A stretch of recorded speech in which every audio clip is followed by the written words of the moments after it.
Hello, YouTube. It feels like I've been gone for decades, but it's been, I think, just a couple of days. How's everyone doing?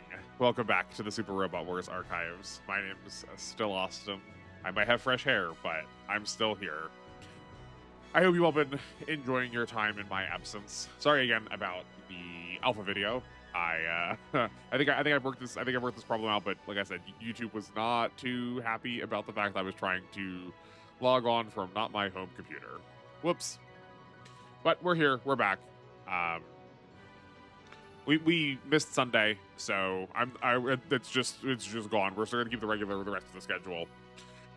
So we're coming back into GC for more of our like generics. Maybe one of the things we can do while we're like sitting here quietly is like workshop the title. But the challenge run we've been playing of GC. Right, we can't load it this way. Hold on. Now hold on. We're gonna have to hold on a lot longer. My computer doesn't like I'm clicking on multiple screens. There, and this is the last one we did.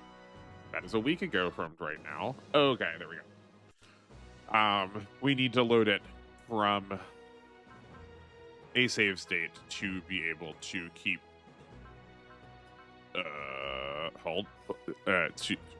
to keep. I thought we had more pilots that had this. To keep this badge. This ace bonus is for casting 50 spirits. And it only stays if you don't reload your save.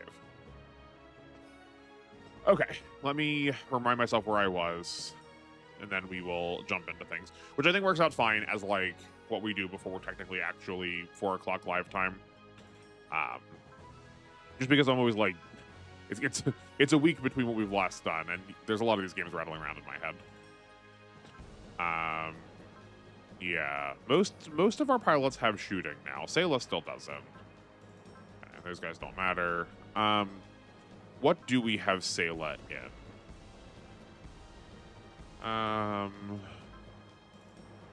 Oh, she's in. Okay, she's in one of the ground Gundams now. Okay, good.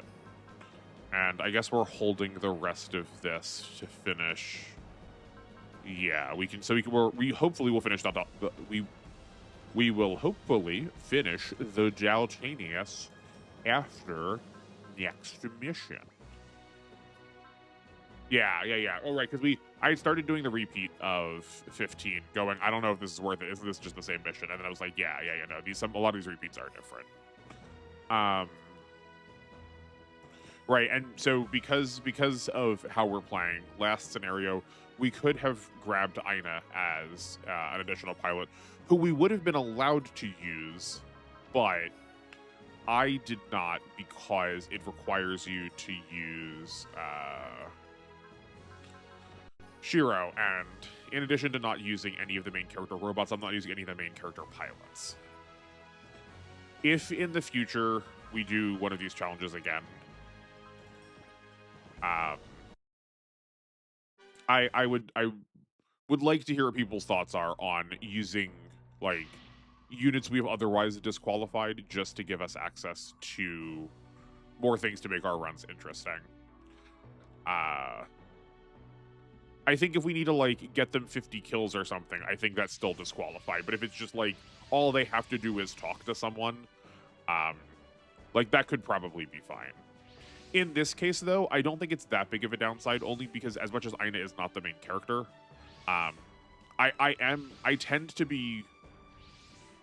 am prone to using her when you get her in like the main playthrough. She is like decently good, so I don't think it's that much of a loss. Because like the point of, like I say it every time, but the point of this is to get to see the parts of this game you would normally otherwise get to see.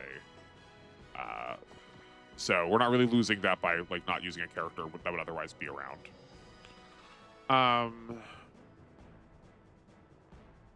Oh right, yes, we also captured a Dom, so now we get to show off that unit for the first time. Sayla's in a ground Gundam. This is just Amuro in the regular Gundam. I hate how similar those portraits look. Like there's some differences. Like you can tell the difference between it, but like It's not the most clear. We kind of just need to capture more units.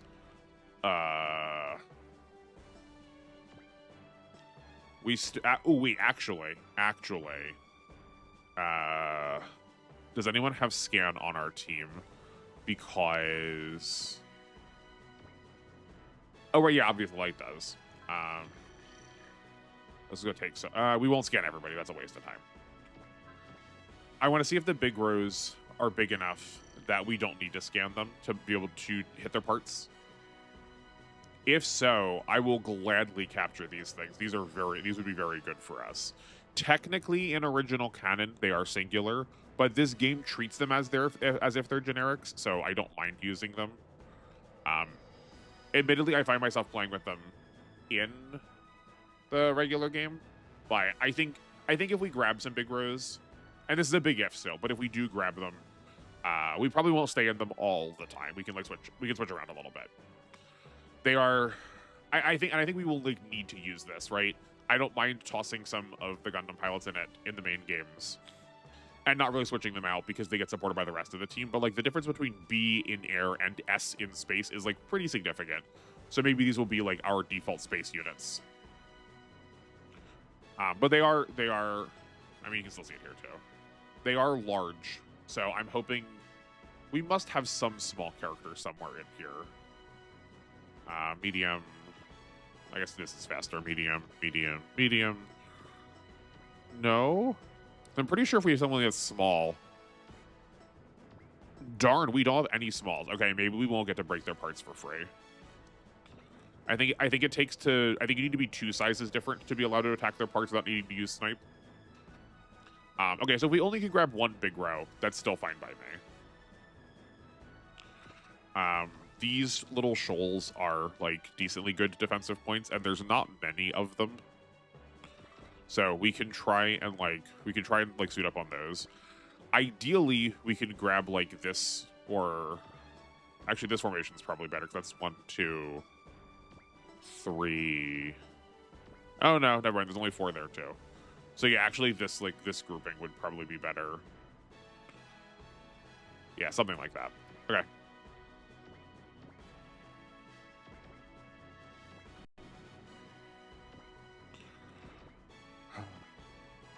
It's nice getting back to playing some more SRW. I was going through my library of things on Steam and just sort of like cleaning out games that I probably am never actually going to play. And by cleaning out, I mean just like hiding them. I was definitely a big purchaser of Humble Bundles before they got taken over by, I believe EA owns them now. And like, I definitely bought a bundle for a specific, with a specific game in mind. But then I would just add. I was literally thinking about the fact I did not do that, and I thought I moved somewhere where it wasn't going to happen. Oops, it's fine, we can fix it next turn. I would buy, yeah. So I would pick up a bundle, and then I would just install every game, whether I wanted to play them or not, rather than holding onto the keys. Where now I'll hold on to them and I can pass those keys off to one of my friends.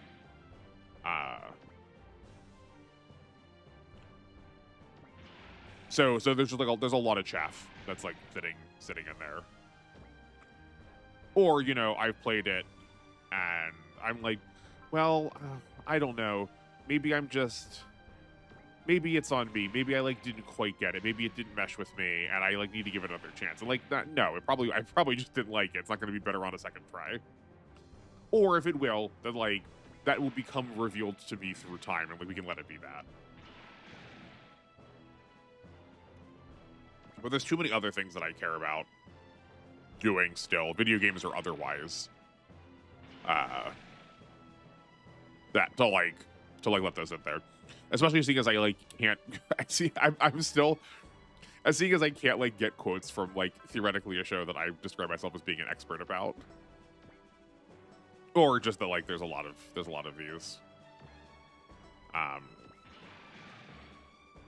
Yeah, I'm still trying to figure out what I want to do in relationship to Super Robot Wars as far as this channel goes. Because it, like, on one hand, it feels bad to play the games. I'm sure I've said this already. On one hand, it feels bad to play the games and not have them, like, you know, this could have been a video. But on the other hand, like, this channel does not own me. I can't digitize literally all parts of my life. That's just, like, not gonna happen.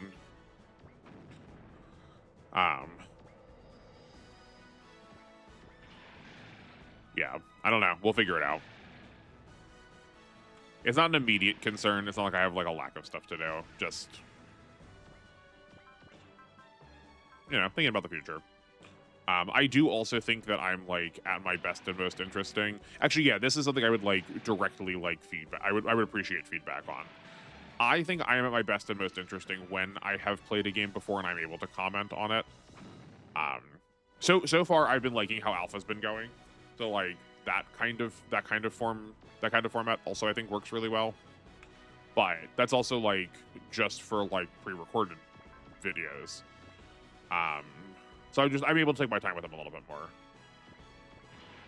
Whereas for, like, here live, I feel like I just have less to say and less worth saying if I haven't played them before. So I would like to know if you feel like that is true, or like what it is you like listening to as far as like live content goes. Because I don't mind the idea that the pre-recorded and the live just serve different roles. Like, I think that makes sense because, like, they're like slightly different formats.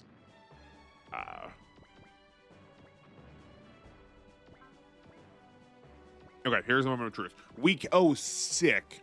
Oh, okay. Okay, so is it that when you are one size difference, you are allowed to, and when you are two sizes different, you have to?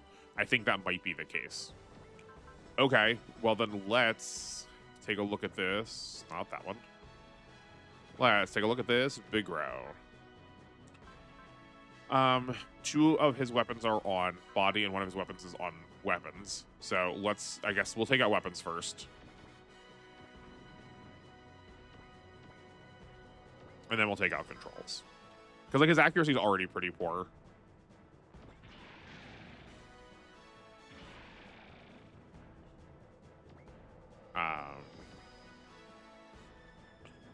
I do think that means we're going to be real slow for this mission, though.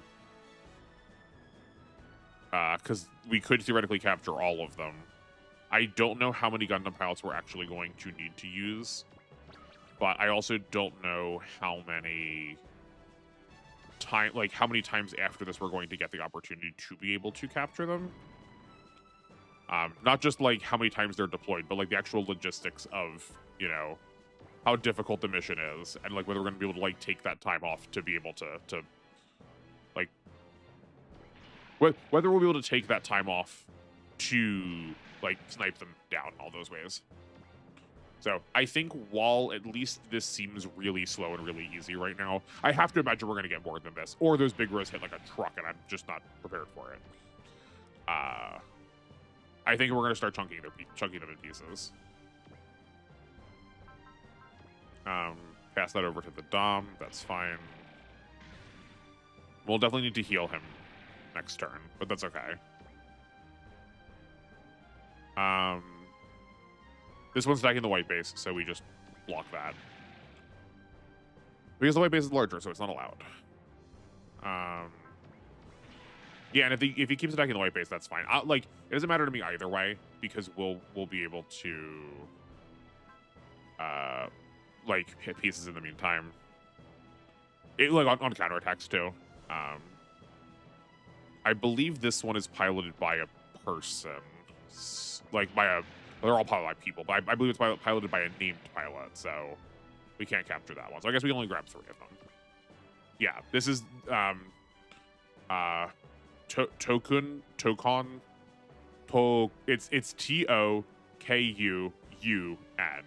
I don't remember how that gets transliterated, but he is the pilot for it in the original anime. So I guess we take him out first, seeing as he's going to, like, be a bit of a butt. And just so I don't accidentally, like, waste resources as if trying to capture him. I know we're wasting a turn on Sayla there, but I think that is preferable. I think that is preferable, such that we get support attacks next turn. We do have funds off of Sayla. Maybe let's just funds attacking these Doms instead. Also, sorry, I should use the right word. We should fortune them. I did not think about this. I did not think this through. I'm glad it worked out, but I did not plan well for that. Yeah, I think that's fine. Just because Sayla's like accuracy against the big row was so poor, and I don't want to like wasting a focus. I could have spent a focus on it, but it still wouldn't have felt like secure. He's got 2 supports. What else does he have? Just counter. Okay. So let's blast him here. Bright, do you have any way? You do have Bullseye. Bright's actually really good in this game. I underestimated how good the Battleship was in this game. I think it helps we're feeding him levels, even just like gradually. But having a Bullseye early on is like really what a Battleship needs to be able to like actually feel like it can participate in combat. You know? I guess we could, you know, we don't have to like max funds all of everything because we're going to get money from probably capturing the Musai. Please excuse me.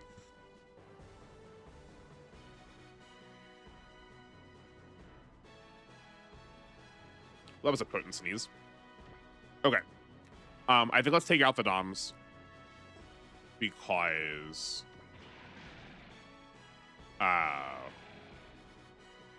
we want to reduce our targets. And we'll like, it's a difference of 1,000 extra money, which I don't think we're going to need in the long run by capturing those Musai. Okay. Now you come in here. Actually, yeah, which one is low level? Lower level. They're both at 19.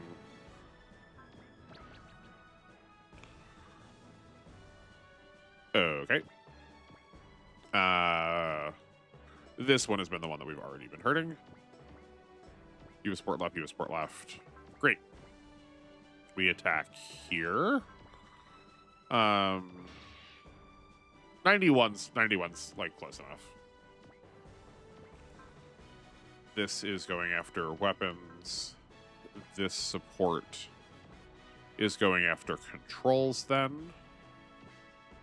And we're going to turn this back on so that I can go address my nose while this is happening. Enjoy.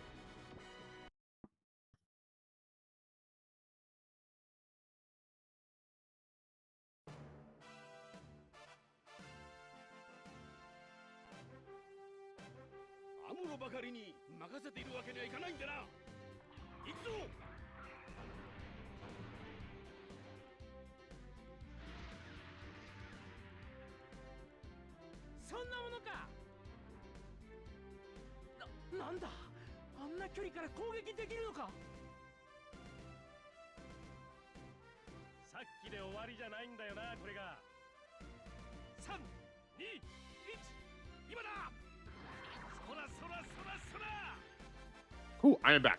I think I'm just cursed. I've identified this as like a trend with me when speaking. So like I was talking ahead of stream to like try and not have this happen on stream, but I think it's just because I'm in front of the microphone. Very silly. Okay. I don't know if this ever happened before, but if it has, apologies, I'm pointing out again, but it's worth pointing out because it's really neat. It's a really cool interaction that I think this system of body parts provides. We were attacking the big row, and it was going to use this claw arm attack on us. But because we destroyed the part that it was using to make that attack, we destroyed the weapons before it got to make that attack, it wasn't allowed to then reselect its actions. I don't know how often you are going to like get to actually use that as part of your strat while playing, only because it's like you kind of need to know that you're going to be aiming for body parts to begin with. Switch this to control. Good. you kind of need to know that you're aiming for body parts to begin with in order to like actually make use out of that. But it is definitely something that's really cool. But I think it's cooler. It's cooler than it's good. It's cooler than it is good. And you're just like not going to normally see it in regular playthroughs because you're just gonna like be punching through so much damage so quickly, which is like part of the reason why I wanted to do this. But now we are just like fully safe to attack from one range if we can. Like it can't hurt us now.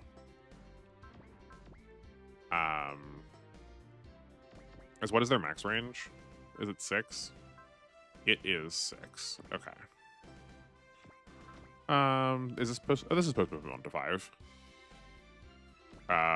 She's the one that needs healing. Okay, sorry.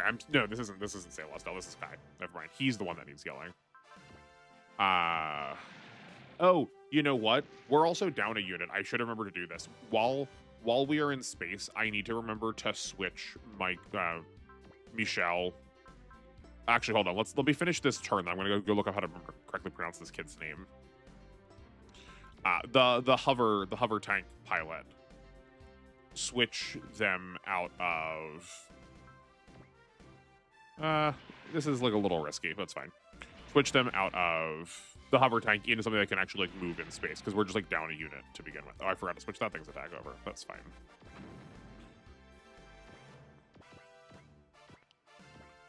And then we'll flash this. I have to imagine that we're gonna like see Char show up at some point here. Maybe the flag is just once all these enemies are cleared off the map. Okay. All enemies taking their turn. Let me figure this out. Nope, just without an A, thank you. Gundam 8.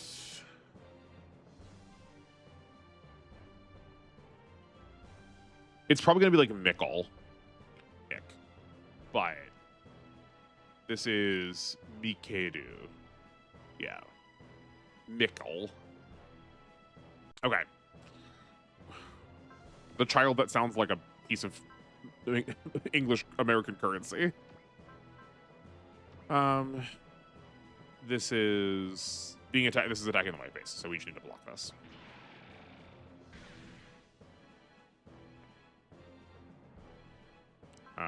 You don't want supports. Block.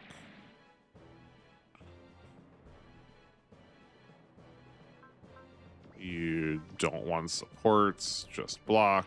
That's a shame that they're only targeting the white base though, so we can't actually like get extra hits in. You are just generics. You are like Char's best friend, Lieutenant. You are a named character. Okay. So we definitely want to be capturing one of each of these a turn. So I think let's just like make sure that happens right now first. And then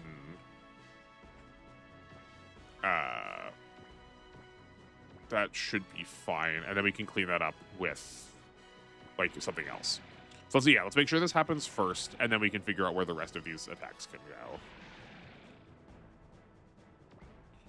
All right, and then you can like finish what you started here in the engines. I suppose there's no reason to call that because like this is gonna break the engines, and we don't want we don't value having damage on the main body, but it's also just a wasted support attack if the main body gets damaged. So the Atlas just needs to get out of here. You can move here. You have enough. The Atlas has enough health to be able to take a hit. I think we started in on this one. We did. Okay. Weapons. Right. Support attack from the white base. Weapons, and then that'll send over to so if you break the body part before we did, I'm pretty sure if you break the body part and still have someone else queued to hit the body part, it will default to the next unbroken body part. I don't think it'll go back to its HP. I think it like at least recognizes that you are trying to aim for a body part rather than going back to the body itself. Okay. You come down here. You grab here. Yeah, and then I guess, hold on. Karen should be over here. We're gonna... Right, we don't waste an attack because the ground Gundams are like actually good. We'll focus, which is redundant with Bullseye. We also want the dodge, and it costs 5 left, so there's 5 less, so there's like 3 reasons to do it. You attack controls. You attack controls. Oh yeah, I'm also being like super liberal with our ammo, but we only have 1 resupplier this time, which is definitely not a problem. Like, I can imagine a world where if we have more to this scenario, I could be running into like low ammo concerns pretty quickly.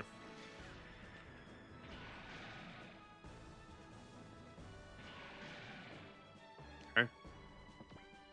Actually, let's make sure you don't have any parts. Yeah, I'm pretty sure that I didn't see any parts on the first one. But let me not take for granted that all of them don't have parts on them. But yeah, it doesn't. So we are able to thrash this thing and have it set up for next turn. Why can't we use...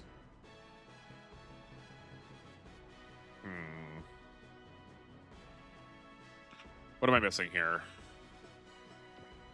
Oh, hold on. You're at 110 morale. That's it. You are not. Let's come back, get you healed.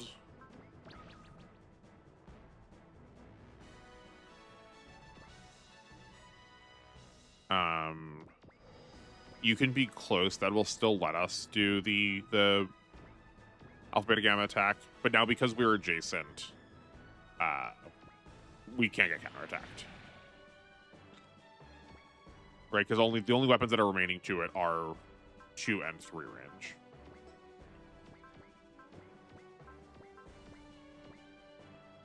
Yeah, incredible. Also, I think that was a really weird interaction that just happened. Oh, I was thinking for a second that the pilot had counter, tried to counter, went, I'm not allowed to, and then it got passed back to us immediately. It's kind of what it looked like. But maybe not. You already have that up. Okay, well, and we'll do this same chain of attacks again. Let's try on the controls this time and see how much that's like improving our like relationship here. Our relationship with this dating sim with the big row. Could you imagine? I don't know if I want this, but it sounds like it might be a lot of fun. Is give me a dating sim. Not with the pilots of the robots. Give me a dating sim of the robots. And then all these like one-off, all these the robots that were supposed to be one-offs, like the big row and the Brob row and the Grab row. They're like rare encounters, right? Like you're walking down your like your like off-brand Japanese neighborhood. And you just like you happen to see the big row, but like in like a schoolgirl uniform. We don't have to capture the Musai. This would take a lot of extra time. We could just like punch one in the face. Right? Like maybe we just do that. Maybe we capture the second one, but I forgot to change the support defense off. I think I kind of recall there being a setting that I chose at one point that defaulted support defenses off from the start, which I think would be preferable. At the very least would like require me to think more that I have to turn them on. Let's repair kit now. We have a couple of healers, but I think they have other jobs they need to do.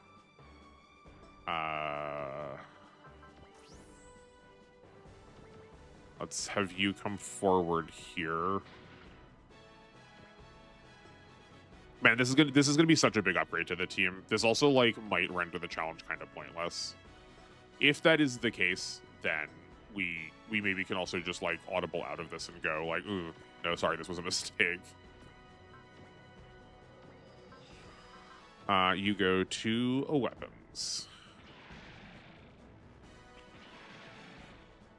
I see what was happening. You go to weapons. You go to the engine. Right, see how it didn't show up this time? It was just showing them as a combination attack before. I'm pretty sure.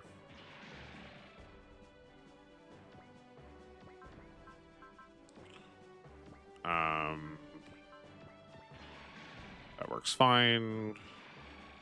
Yeah, I think we can pretty comfortably say we can capture the Musai. We also need to get a Gundam pilot that has 2 support attacks, right? Because we have Sayla at this position right now where she can't actually support attack off of for both of these people. But that's fine. We do care about these being weapons, though, because the Musai do not have the ability to attack without having their weapons. There's, like, nothing on their body.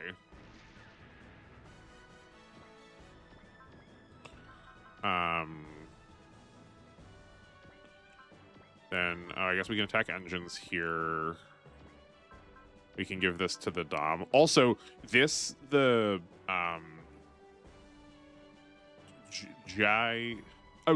giant.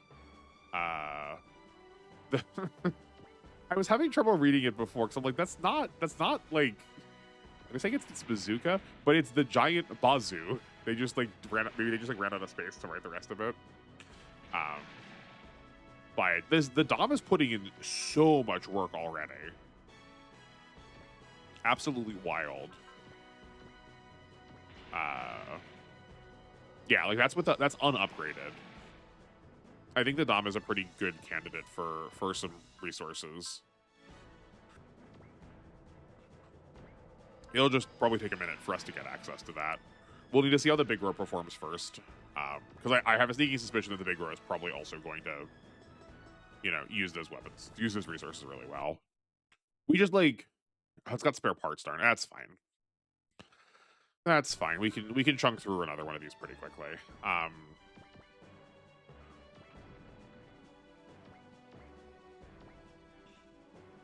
Yeah, that works. Yeah, we've just like finally got units that like actually want upgrades, which is certainly it's certainly a rarity compared to what we've been working with for a minute there.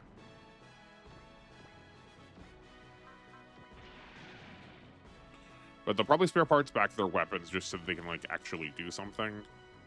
But I want to see if, because they won't be able, like, I want to see if we break their engines, if they will value the fact that they can't move higher. So I don't think we've been at the point where we have broken all 3 parts of somebody to then have.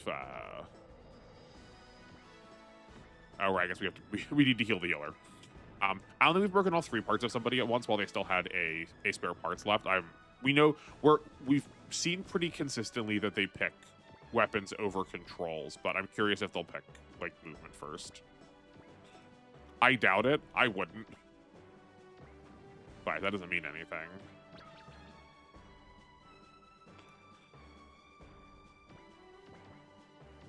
These games are like phenomenally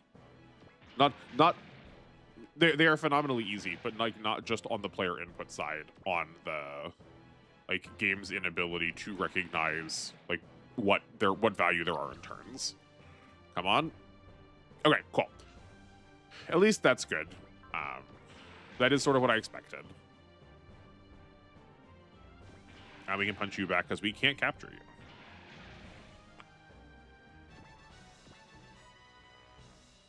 Excuse me. This is a charge? Yeah, golly, the battleships get like really... The battleships are really good at this game, or at least Braid has been so far. Shame we can't capture and attack. That would be cool. Okay, you need to get broken again.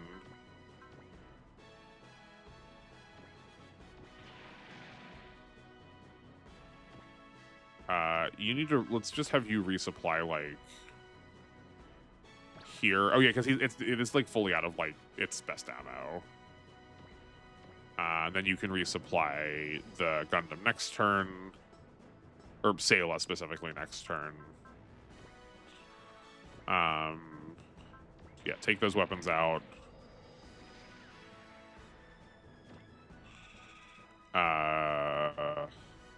Okay, what's Dolan and Goofy. We need Kingdom Hearts mentioned on this channel at least once this stream. I guess we'll like also start pushing here. What's the range of the Musai weapons? We can probably do this safely. 1 to 5 and 2 to 6. Actually, we can't in this case. We were doing it safely before. 1, 2, 3, 4, 5, 6. But are we 6 range? We are.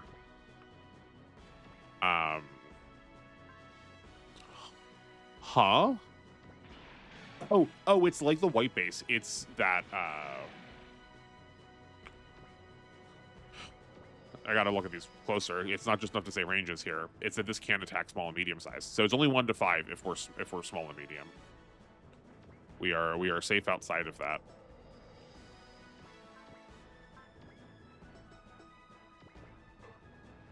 One, two, three. And now we're gonna be safe inside it too, because we've been attacking the controls. Never mind. Big dummy. You can repair.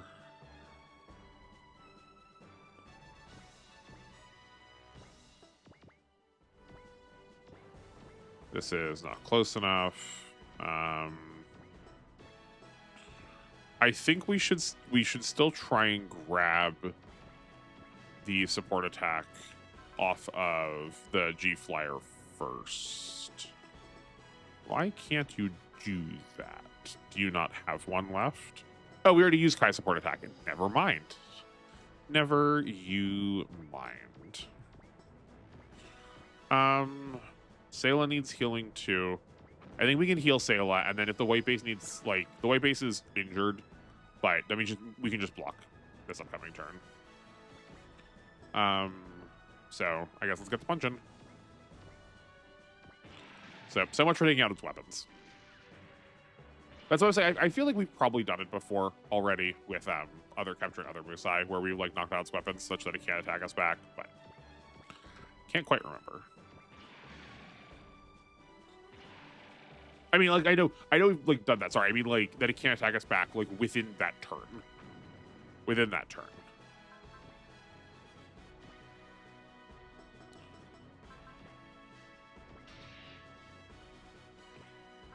I don't think.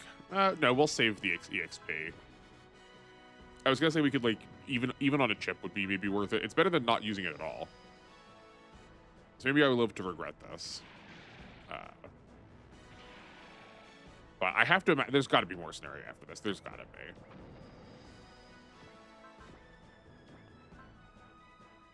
be. Yes, take out the weapons. Or not take them out. But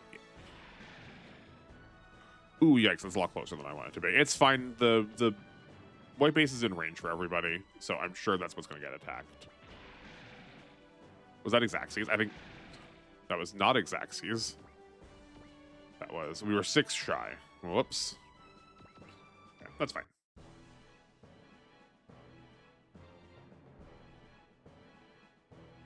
Honestly, preferable that way. Because then it's not going to use its spare... It will use its spare parts because it has them, and it'll use it on the control panel. Or the control room. Yeah. Oh, it is attacking us. That's fine. Honestly, also better. Okay, sick. Then the white base captures here. Right, and because we're not capturing this Musai, we can just, like, thrash it.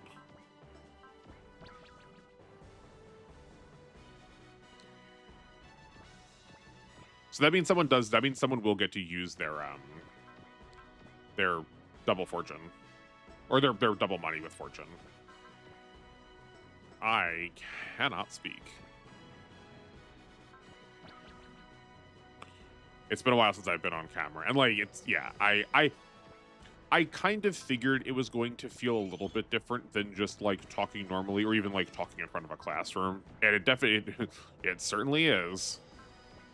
I guess just, yeah, have you attack the weapons. Right, because this is safe on everybody now.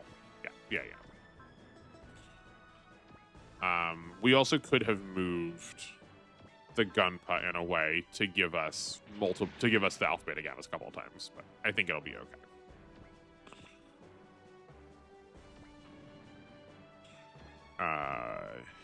Yeah, that works.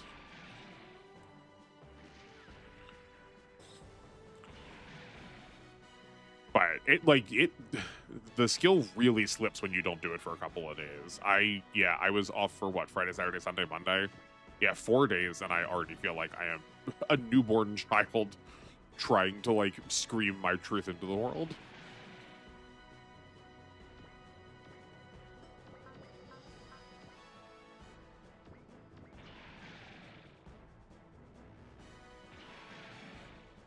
I don't remember how long these scenarios are. I remember a couple of them later in the game being, like, decently hefty. But I also don't recall them having a lot of these, like, surprise fake outs. Where a lot more of what you saw was what you got. It just had a lot to start. Okay, well, that's fine. Who's got the cash? I want to give this to Selah. Yeah.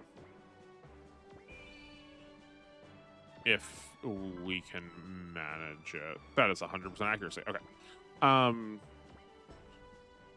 I do propose we do all of the, like, healing resupplying before that. If we knew there was more to the scenario, it would technically be better to hold that for the context of whatever's showing up.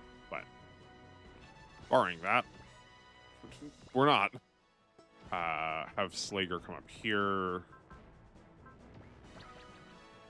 He's probably gonna be our best resupply target just because he's close to everyone else's level, but also had almost all of his energy missing. Or ammo. Yeah, I guess we can use the bazooka because this will be lethal either way. Oh, you know what? We actually have a couple of cheers. We have cheers now we could be handing out. Yeah.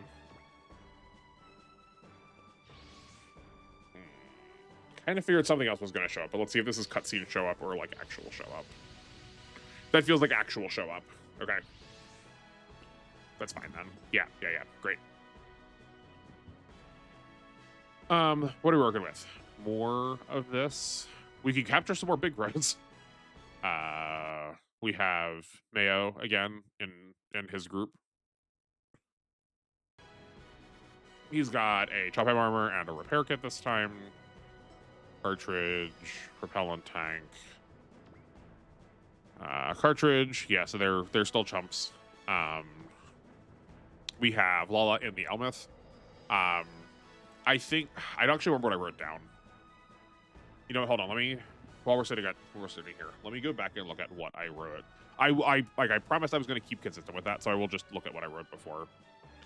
But I can't remember what I said we would do about the Elmeth. I guess actually, sorry, yeah, here, wait, there's more information that's necessary, but I'm slightly distracted by trying to figure out where my posts have been. And this is still under content. Major plans, plannings for generics. Let's look at details. There we go.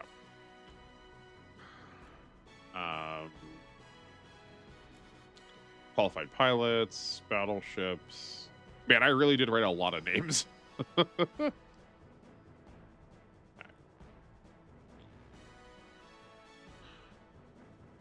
Qualified units.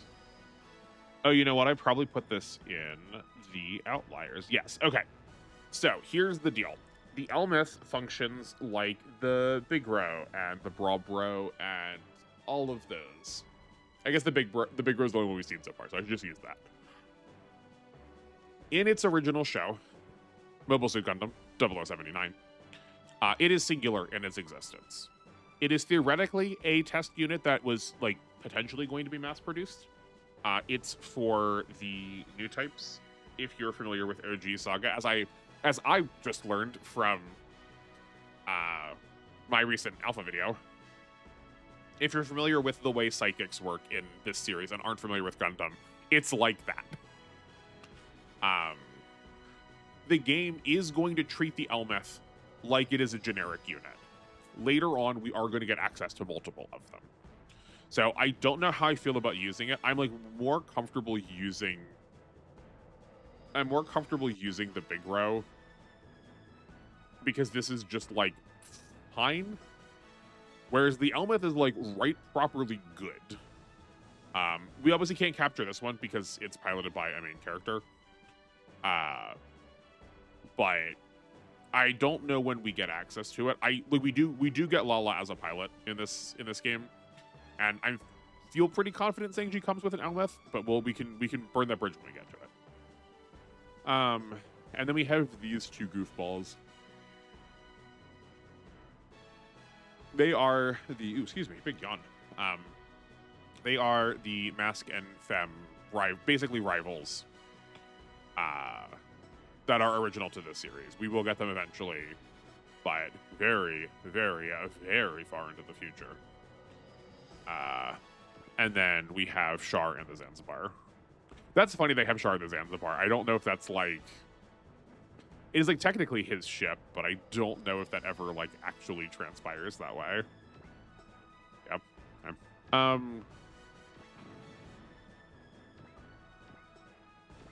We're just here to... Yeah, I think we'll sit in place. We're not here to rush.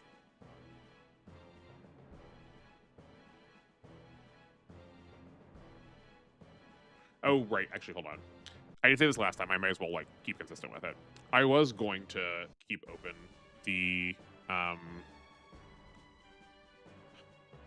like, mission flowchart. Only because I played the game before. So, like, I don't need...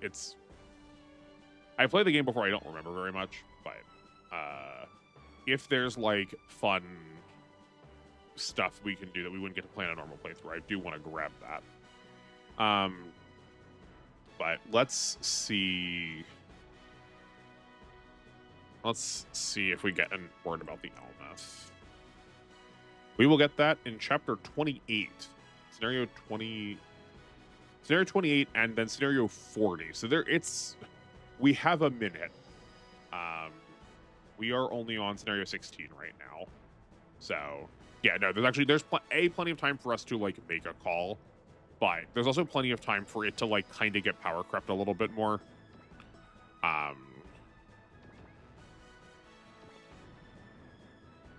I'm also, like, really biased by the, like, weird... Like, I say this all the time whenever, like, I'm trying to talk about units kind of on stream. But, like, I recognize that I am biased because when I was trying to gather, like, information about character levels manually before I, like, learned that there were better ways to do it than, like, playing the game normally, I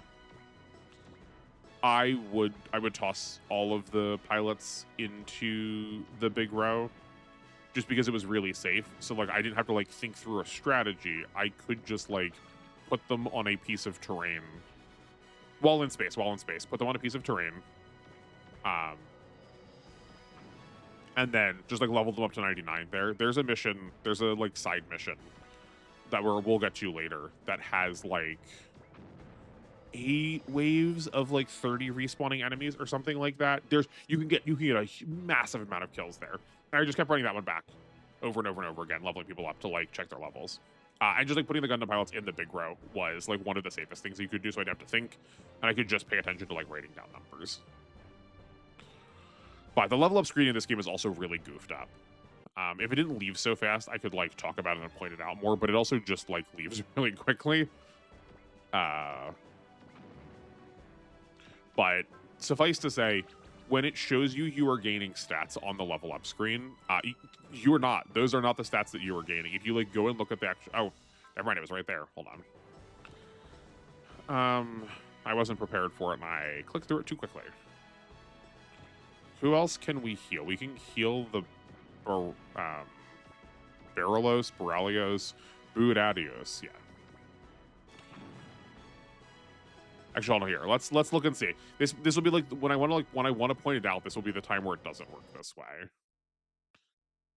I think it's something to do with the game being unable to fully parse like the stat bonuses that are coming from down here. It's not just being modified by these stat bonuses, mind you. It's like it shows you how, like what your pluses are incorrectly. Also, we should not be looking at the Borrelios. We should be looking at Sanders. Okay, so Sanders is at 150. Actually, here, I'm going to take a picture too while I'm reading this out, just so we can, like, confirm. Because even if he doesn't level up right now, he'll level up soon. Okay. He's at 156 melee, 184 ranged, 136 defense, 193 skill, 162 accuracy, and 129 dodge.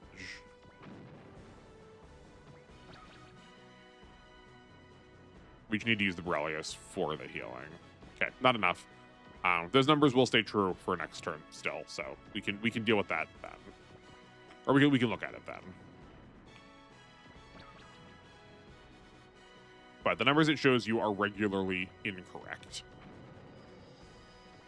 which is not a big deal because it's not like stat growths aren't random in this game, so it's not as like it would be weird if that was the case for something like a Fire Emblem where, you know, you care about exactly those stat growth because you're trying to random into them.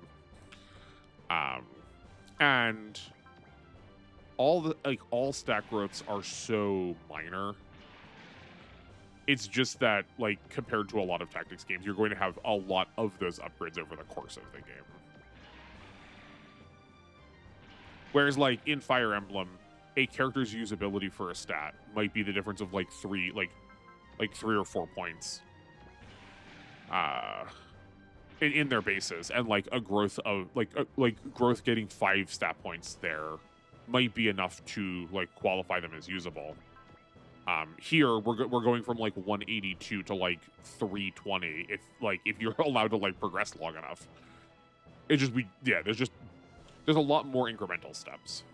What do you want to do with these big res? Let's count this out quick. So we captured 3 so far. We have Kai, Hayate, and Ryu. We have a really big yawn again. Sorry. Kai, Hayate, Ryu. We have Sayla. We have Slager. Obviously, the 8th can go in because Sayla is in a ground Gundam right now. So we have Karen, we have Sanders, we have Mikkel. That's a count of 8 so far. And we're for sure going to get more. 2 of those are getting reduced because of the ground Gundams. That's 6. 2 of those are getting reduced because of the G fighters. So we only need 4. We've captured 3. So it's worth a while to capture 1 more, but it doesn't have to be this one in particular. Yeah, I think 4 is probably good. I think we can pass off some of this damage. That's fine. And yeah, I think capturing 4 is probably good. Just because like I don't think that has to be the whole team. I think there are uses for some of these other units too. Wow, they all move all right away. Okay. Which I guess is like theoretically less scary normally. Because you have had time to like build up your morale and what. The Dankuga is like part of the reason why I didn't want to do this challenge. I think I saw the Reddit talking about it recently, that the Dankuga is like one of the most busted. Hold on. That's more of a conversation. So let's have that thought in a second. So we're here with Sanders again. 156, 184, 136, 193, 162, and 129, all respectively. I don't actually think this healing is going to level him up. No, he got 40 from the Borrelios, and Bright is 2 levels higher than him. Where the Borrelios was. So, okay. 157, 137, 163, 185, 194, 130. I guess I should also take a picture of this screen. Okay, let's see if those are actually the stats he got. Maybe this is going to be like the one time where it works out fine. But those numbers that we just saw are regularly not correct. 157, 137, 163, 185, 194. Okay, no, that time it worked out fine. Well, yes, I'm a liar. But if you are invested in your stats, my recommendation to you is just like go peek their stat screen. That'll do you a lot of good. So because we've already hurt these big rows, I think we can just like safely take them out. Let's move Sayla forward. That's a real shame.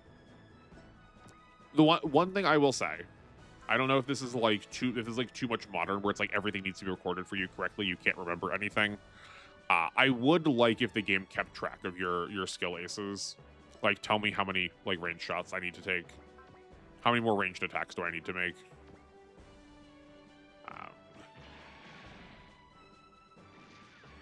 Because that like definitely would contribute to like what I was choosing to do. The fact that this is the fact that attack is post movement is like bonkers to me. Like it fits with a Dom, right? If you are not familiar with them, I think I talked about this before. They're like little they're little like bell bottoms are like kind of hovering deals. The fact that they're like probably the chunkiest of the Gundam units, of the like humanoid Gundam units we've seen so far. They like zip around real quickly, like because they're like not, they don't walk, they are freed from their mortal shackles and they can just sort of like hover. So it makes sense for that's not at all what we wanted. Okay. I don't think that's going to change the course of how this scenario is going, so I don't think it's the end of the world.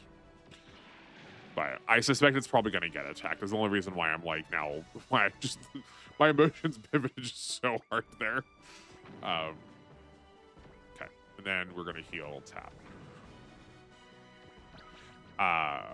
Yeah, so they're like like the defining quality about them is that they do this like sort of like zip around hover kind of deal.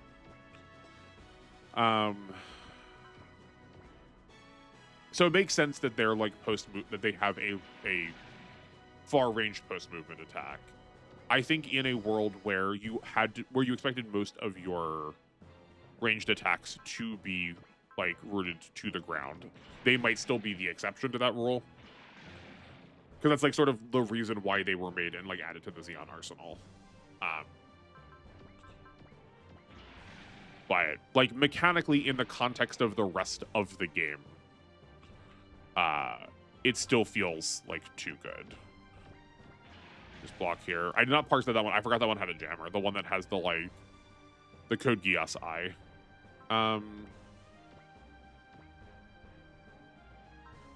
And yep, that works. I think we're going to use a repair kit next turn, just because we've been taking damage to a lot of our parts. Yep. I wonder if you could like do like a battleship only playthrough of these games. Probably. I think like in this case it would be like not just good but great, but in other cases it would be like a real right challenge. Okay, so we are just going to block here. No, we're gonna dodge because this is the most punishing. because we can't actually dodge, and blocking would like reduce that even further. But I want to try and figure out the way that this is like giving us the least advantage because we accidentally combined where we weren't supposed to. Well, we definitely should. Sticky buttons again. That's fine.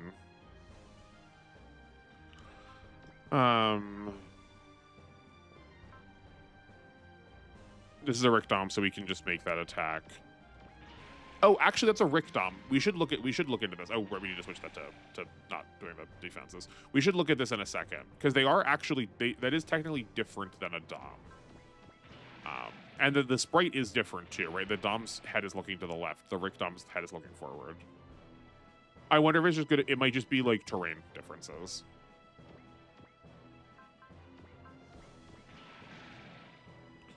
Yeah, we need that repair kit. Pretty bad delay, but it's also like that's exactly how we want it to go, where it's just all of our parts like right down to the lowest amount. Okay. Right. So let's look at the Rick Dom first. We have given ourselves S in space and S on the ground. But a normal Rick Dom has S in space. Yeah, that's what I figured. Otherwise, we're at 5250. Okay, also slightly more HP. I don't think these are starting with any upgrades. If I recall correctly, none of the enemies do, or none of the generics do.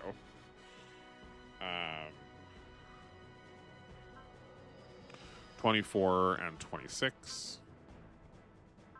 Okay, so just like slightly punched up damage too. So technically we could, if we wanted to, a Rick Dom is better, but it's a very minor improvement, and there's way bigger jumps that we like. There are way more valuable, really large jumps we could be making instead. I think we have our 2 long-range Gundams just take these bosses out. Which I do know is burning our bullseyes for future bosses, but I'd rather take out what's right in front of me.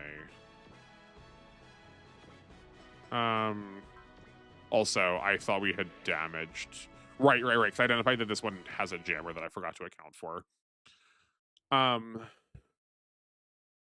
So Slager should have gone first, grabbed a support attack off of Sayla. Yeah. Sure, we can wall. This will drop our damage by... So they'll drop his damage by 3/4.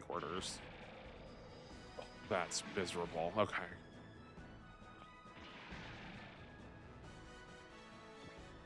That's not, though. You need to separate. This is ours. This is not. This is. Okay, so we could alpha, beta, gamma him down.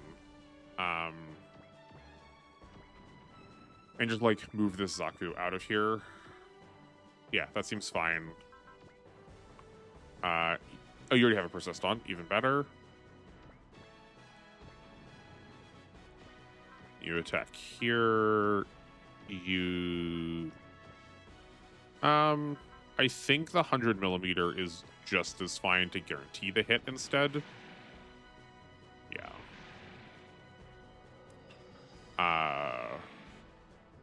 Okay, now that space is clear, we can move the gunput in. But we can do it post-movement, like go... Yeah, I think this attack's fine. Move here. Then we have an alpha, beta, gamma. I believe we have a bullseye to our name. We do not, but we do have a focus. That should be fine. If this is correct, we don't need the persist because this will be lethal. Like, not that we couldn't use it, but for like later attacks. That's good.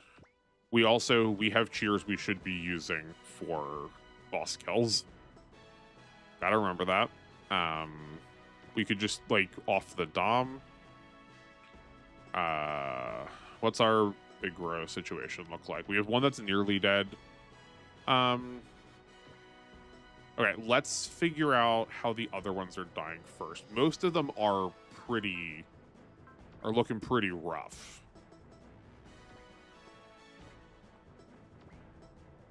Oh golly, light is so behind in levels.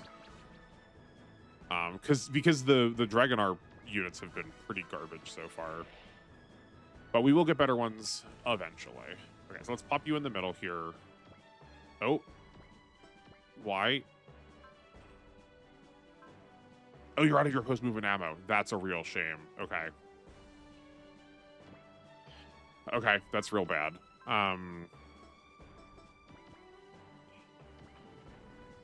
So how about you finish off this big row? We have cheaper attacks, but they cost more by getting us farther out of position.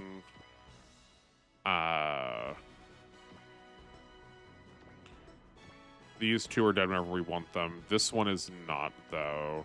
So yes, I think the Alpha, Beta, Gamma is just to take out this Dom.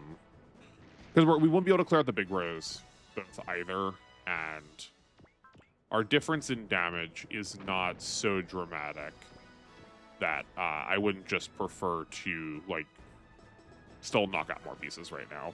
I think it's a question we should, like, start asking again, where I think we're now at the point where we can, like, take probably a lot, like, we can probably ignore a lot of the damage off of smaller units, or we're getting close to that point. Okay. I do think we're also at the point again where we need to be switching our G fighters, like the pilots in our G fighters out. We're like, right, we're at 18 and 21. 3 levels seems significant enough of a difference, and it'll probably be 4 by the end of this scenario too. Who else can you heal? You can heal the Gunpa. Yeah, so you come up here. And then Kai can heal Sanders.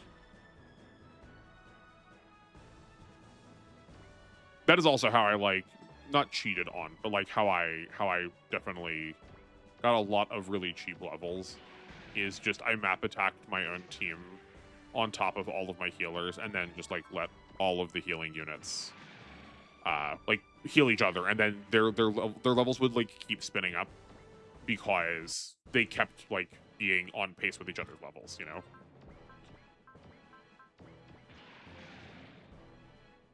And because there are so many pilots that can change their units in this game, it was really easy to get the vast majority of the team like sorted that way.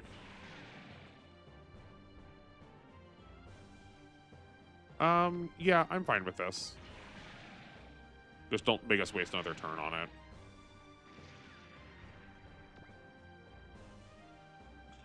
That's a dodge on the Elmeth.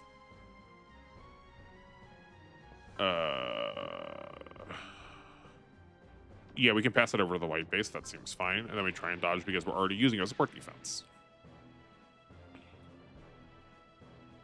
Ooh, you moved up close. That's fine. We can pass that damage off too. Our best accuracy.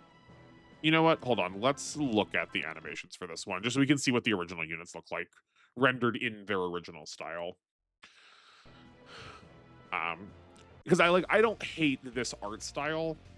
I would like it to be used sparingly. That's not bad. It feels like, you guys remember the game Custom Robo? It feels like a design that's kind of from Custom Robo, with the way it's colored and the like largesse of the like mechanical bits.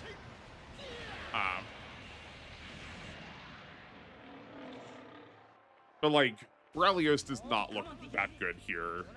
The Atlas I don't think looks very good here. But like the Dom I think actually looks not that bad. Like I think some units can work for this art style, and if they're making original units for it, I would not be surprised if those original units looked pretty decent in it. And like that looks not bad, especially for like it being really detailed. You would expect this kind of art style to block. You would expect this art style to devalue detail, not prioritize it. Her dropping her like items onto the ground of space is a little dumb, but that's fine. We've had worse. That's interesting. She attacked a part. Hold on a second. Oh. Goodbye, Char. Okay, that's fine. We're medium. Oh, and you're large. If you're... Why... Wouldn't you want to attack? That's interesting. Don't know why that was happening.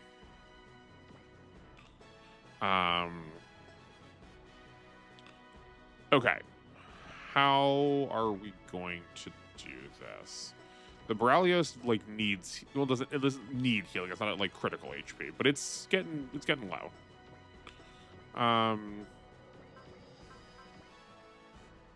I think I am pro Karen. Do you have FSP? Ooh, you do not. Okay.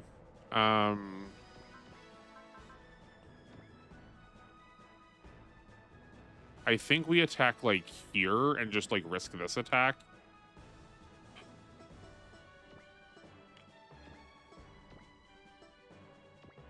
I'm thinking the white base is going to attack one of the big rows. Yeah, though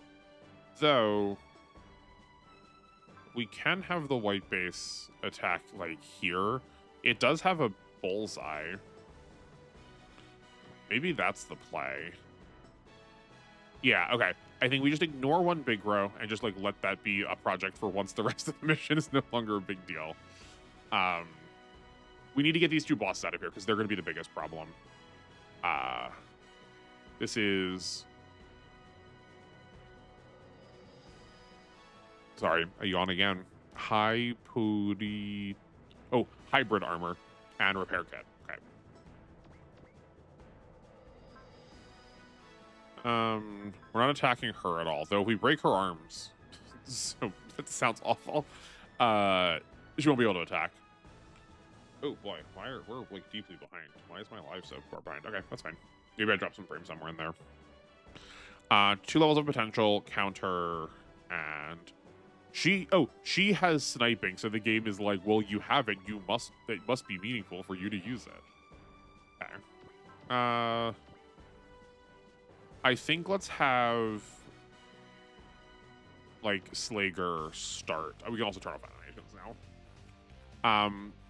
Let's have our worst unit start because like as she gets into like deeper levels of HP, potentially will give her more of her dodge. So we want to save this for the bullseyes. Nice. Yeah, that's a good bit of damage. Okay, cool.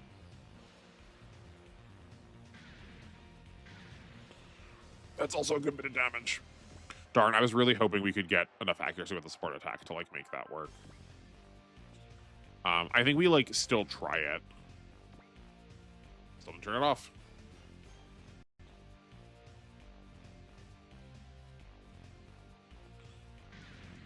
Okay. That's not the worst. We do have 2 healers, so like that's those are probably people who are going to get healed this turn. We already have a persist up. So I guess we can just fire this. And the gunpow's accuracy is not bad. Yeah, that seems fine. This is also a game where I feel like you could burn through enemy resources pretty easily. The Dyne has enough HP. We can probably survive a hit. Oh, but we don't do any damage. We're like, yeah, we're starting to reach the point where we're not doing damage. This thing doesn't have any abilities on its own, though. It's just its natural tanky. It's a combination of its natural tankiness 2 levels of potential. No, the levels of potential have not kicked in yet, so never mind. Forget that part.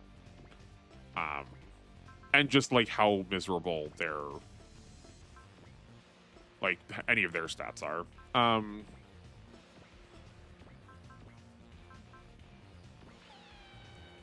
not gonna bother checking. I'm sure we need the bullseye. Here seems fine. Okay. Then okay. I think with that attack, oh, they're retreating. Never mind. Because I think with that attack, we would have been able to finish it off with the battleship. My worry was we were going to drop it too low, then she was going to use a repair kit. But, okay. That seems fine to me. Then it's just the Elmeth. We will still bullseye for the Elmeth.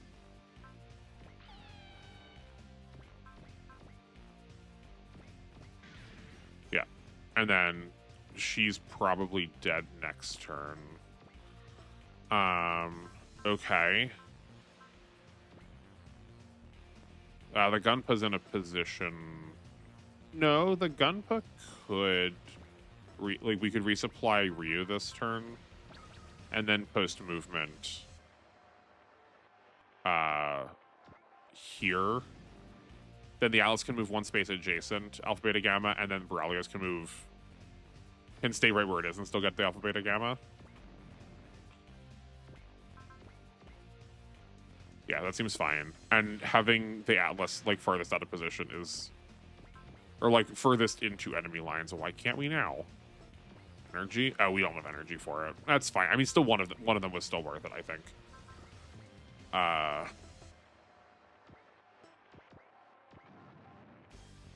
But... The Borrelios is, like... Or the Borrelios. The Atlas is, like, the most qualified to be behind enemy lines. I think we're just gonna have light pass and just like move up to some terrain to keep him safer. And then have our 2 healers come in and repair our gym snipers. With one of them with like air quotes around it.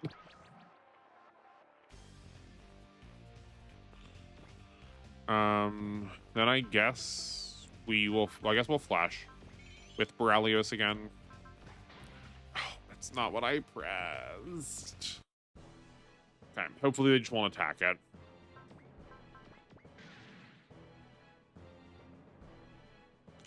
No, we're saving you. We need to harvest your body. It was Gress saying that. Please forget I said that. That's really interesting. So we did flash off the Borrelios, and because whoever the name of the character who's in the Atlas didn't have it, it didn't get like spent towards the Daltanius. Yeah, and he still has it too.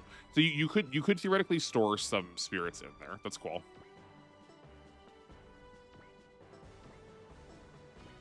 Okay.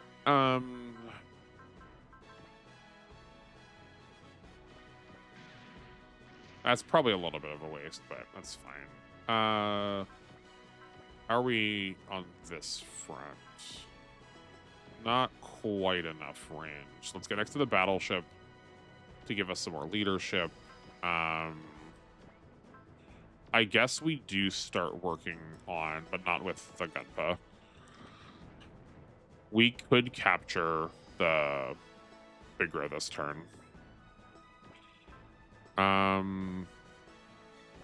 Why don't we heal Sayla to make her like able to take a hit?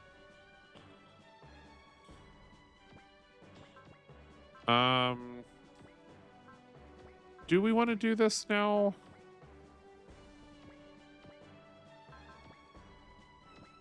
Also, I think we lost accuracy.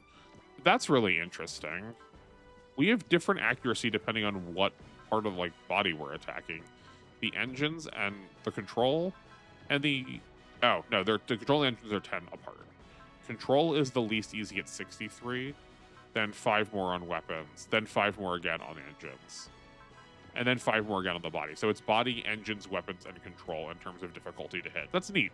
I didn't catch that before, because typically we'd been hitting with, like, perfect accuracy. Okay. I guess we just heal Sayla a second time. Yeah, so on one hand, we could maybe capture the Bigger this turn. On the other hand, we might just, like, want to chunk the Elmeth a second time. I think let's do that. It's not like the Big Row has a spare parts to heal any of this damage off. Oh, okay. She retreats too. That's fine.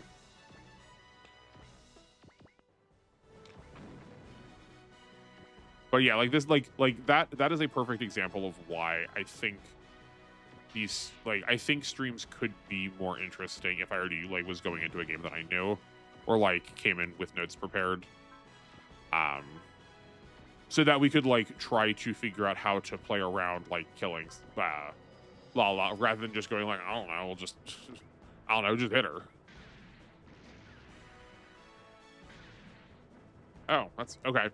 I guess we learned. So I'm pretty sure I switched the Dom over, but it did default back to its main HP. So we do need to be careful about what we are selecting in terms of body parts, if we know we're going to break one of them during combat.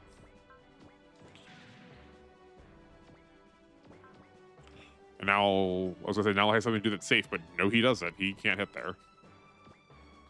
I mean, we may as well take the shot if it's, like, not going to cost us, if there's no chance of being counterattacked. I think it's got 7 HP on its body now. That's controls. Oh no, it was more than that. Okay. I think we'll still hit that. That's fine. Hitting its engines doesn't matter right now because it's in Archer Prison already. So, like, what's the difference? This has to be the end of the scenario, though. Block. You block it. And you block that. Okay.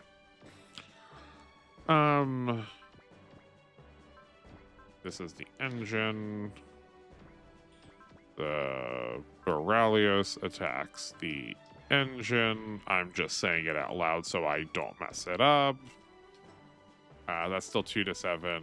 We can have the Atlas hit the engine. And then we need light to move anyway to be able to get the white base in there. Well, you can't make any other meaningful attacks. We don't have any small units, so this 2 to 6 doesn't really... This 2 to 6 basically says everybody to us. So if we have someone at 7 range... 1, 2, 3, 4, 5, 6, 7. Yeah, no one is.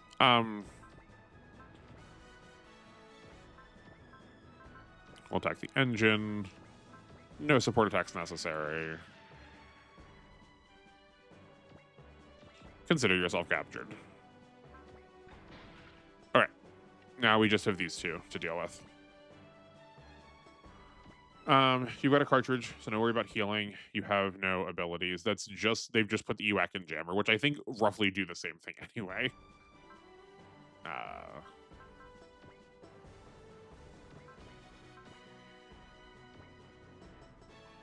It's just our accuracy is atrocious.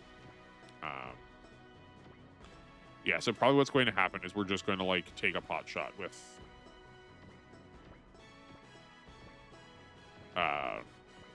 yeah, we'll probably just take some, like, really, really poorly aimed shots over the course of a couple turns. And just sort of hope that they hit and then just heal up whoever was attacking. I mean, for Mayo Plato, too. Because, like... do we not get post movement? No, we don't. Just 1 range. Right, because, like, here... I mean, these are also... I guess these are also pretty atrocious. But I don't think it's going to do enough damage to, like, really spook us. Cool, even better. Sometimes you just take the gamble because it's not that big a deal. A 0% chance to hit isn't worth it, though. How about you get next to the white base? Okay. You need to get resupplied. That's actually valuable. Then who's left? Yeah, let's go next to the Atlas. I didn't just like auto fire that end turn that time. I remember that I needed to actually pay attention to it. Then we can heal tap.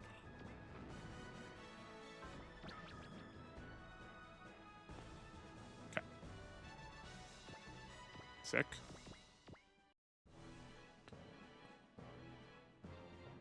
How about you take that damage for me? So we can heal more than that. What? Oh, you're out of that ammo now. That's good. These are all small. All of them have A in space. There is 2 to 6. So I guess, yeah, we want to be as far out from him as possible. We're never going to get to see this 1 to 3 range attack. I mean, not never, but... Oh, there's also ammo. I forgot how ammo-based is. I forgot that units can be ammo-based. Thanks, Super Robot Wars Y. 1, 2, 3, 4, 5, 6, 7. Can you go here? Do you have a 7? No, you don't. Okay, that's fine. We actually might end up burning him out of ammo, which I don't mind. I guess, yeah, we just try...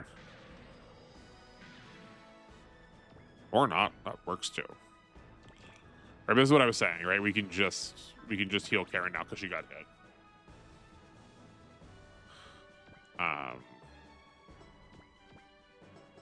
And that can be the end of things.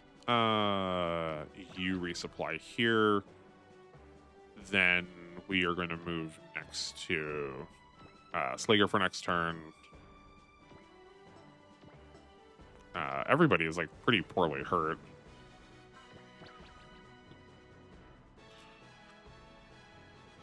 Okay.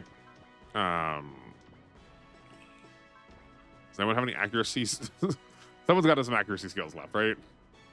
Oh, Bright does. Never mind. This might be we might be done here.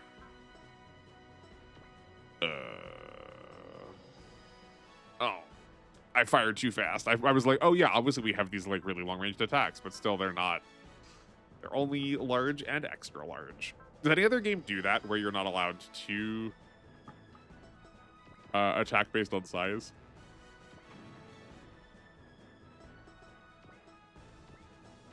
So technically, we will get more out of that attack if we have some adjacency like this. So I guess we can move people for those purposes. Oh, yo, Hayato has a range, or has a bullseye.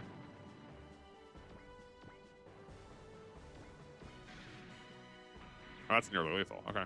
Well, let's say if he's going to retreat, he's going to retreat now. But he doesn't look like he's going to. So that's. If someone's got a. Never mind. It's going to be Tap that's doing it. We even get to funds this.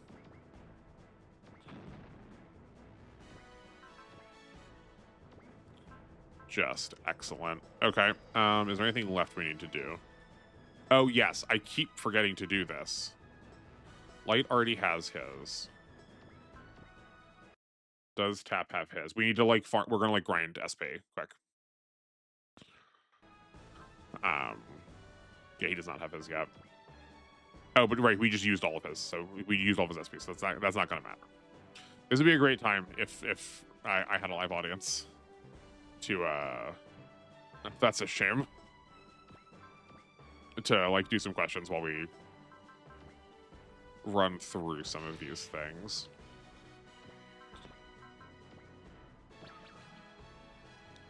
Because this part is pretty slow, but it will like pay off pretty, I would say, pretty significant dividends at some point.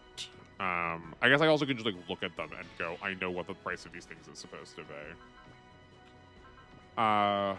The actual amount of SP you spend doesn't matter. It's number of spirits cast. That also ended up being pretty short. Just because I wasn't like thinking about it, and half the team is like unusable as far as spirits go, or has already used their turn.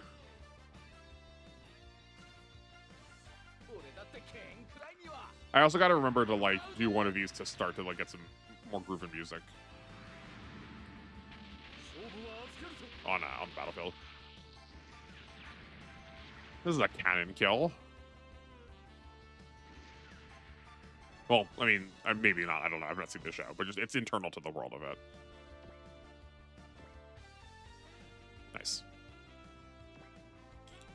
Right. Yeah, we need to grab all these now. So you can't be added to the team. We don't want your parts. You all four get added to the team. Sick. I also don't think we have enough money to upgrade the Daltanius all the way. So we might end up selling some propellant tanks just to like get us over that hump.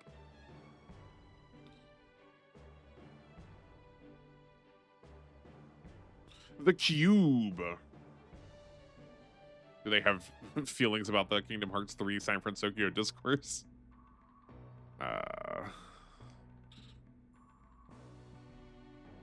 Is his name Voito?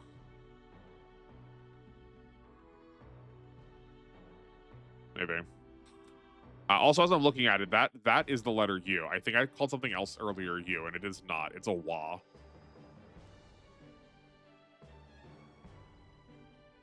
Though you probably either already left because you're disgusted at my poor Japanese, or you corrected me already if you saw it whilst watching the VODs. But the difference is that there is, in the middle of the top bar, there is a line going up. That's for you. The other one is I'm pretty sure is WA. This is now the third time on a video that I've mistaken a W katakana. W hiragana and katakana, other than the character for wo, which is just read as O, don't get used very much. It's the like particle to mark the subject of the sentence that's going to be doing the verb. Oh, right, all the big... I was like, this screen looks weird now, but it's called all the big rows are here that we just captured. So, what are we missing here? We need, like, 7,000 more? Okay. Oh, we've not upgraded any of their weapons yet. I don't think that will... I don't think that'll be changed. I think you get to pick both in I'm pretty sure I remember you picking both in this one. Where you,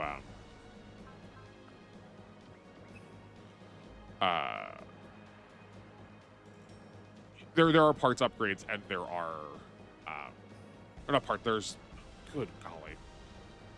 Oh, there are defensive upgrades and there are offensive upgrades, and you can pick each type. I think we're trying to sell like probably half of all of this. We're probably not going to end up using cartridges that much, or like spare parts. Yeah. Okay. That should be enough. Great. We are now at max. One thing that I find really nice in this is, A, you can choose to pick it later if you want. You can't switch it. In Neo, one of the reasons I love Neo, the one for the Wii, you can switch what this upgrade is also later, which is so cool. So you can just like customize it to like if you know the setting really well. But it also shows you what the actual upgrades are doing. Like that's so smart and thoughtful. Thanks, game. They are the same for everybody, so it's always 20% HP, 30% energy, 20% armor, 10% mobility, +1 movement, or upgrading all of your defensive parameters to S. Because this is going to affect everyone, I don't actually know what this will do. So let's back it up first. There's no world where we're taking mobility, so we can cross that one off. I want to take a look at parameters. I doubt we're going to use the parameter option, but I at least just want to see what we are like opting out of in case we're like really like kicking ourselves. That's not correct. We need the Gunpa. That's not the Gunpa, that's the Gundam. I should have known that because Amuro is a very recognizable name. Are they just like not here? Where are they? Do they have more HP than I realize? The Borrelios does.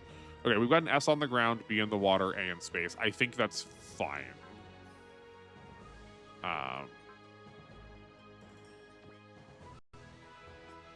Oh, that sure does say Damkuga.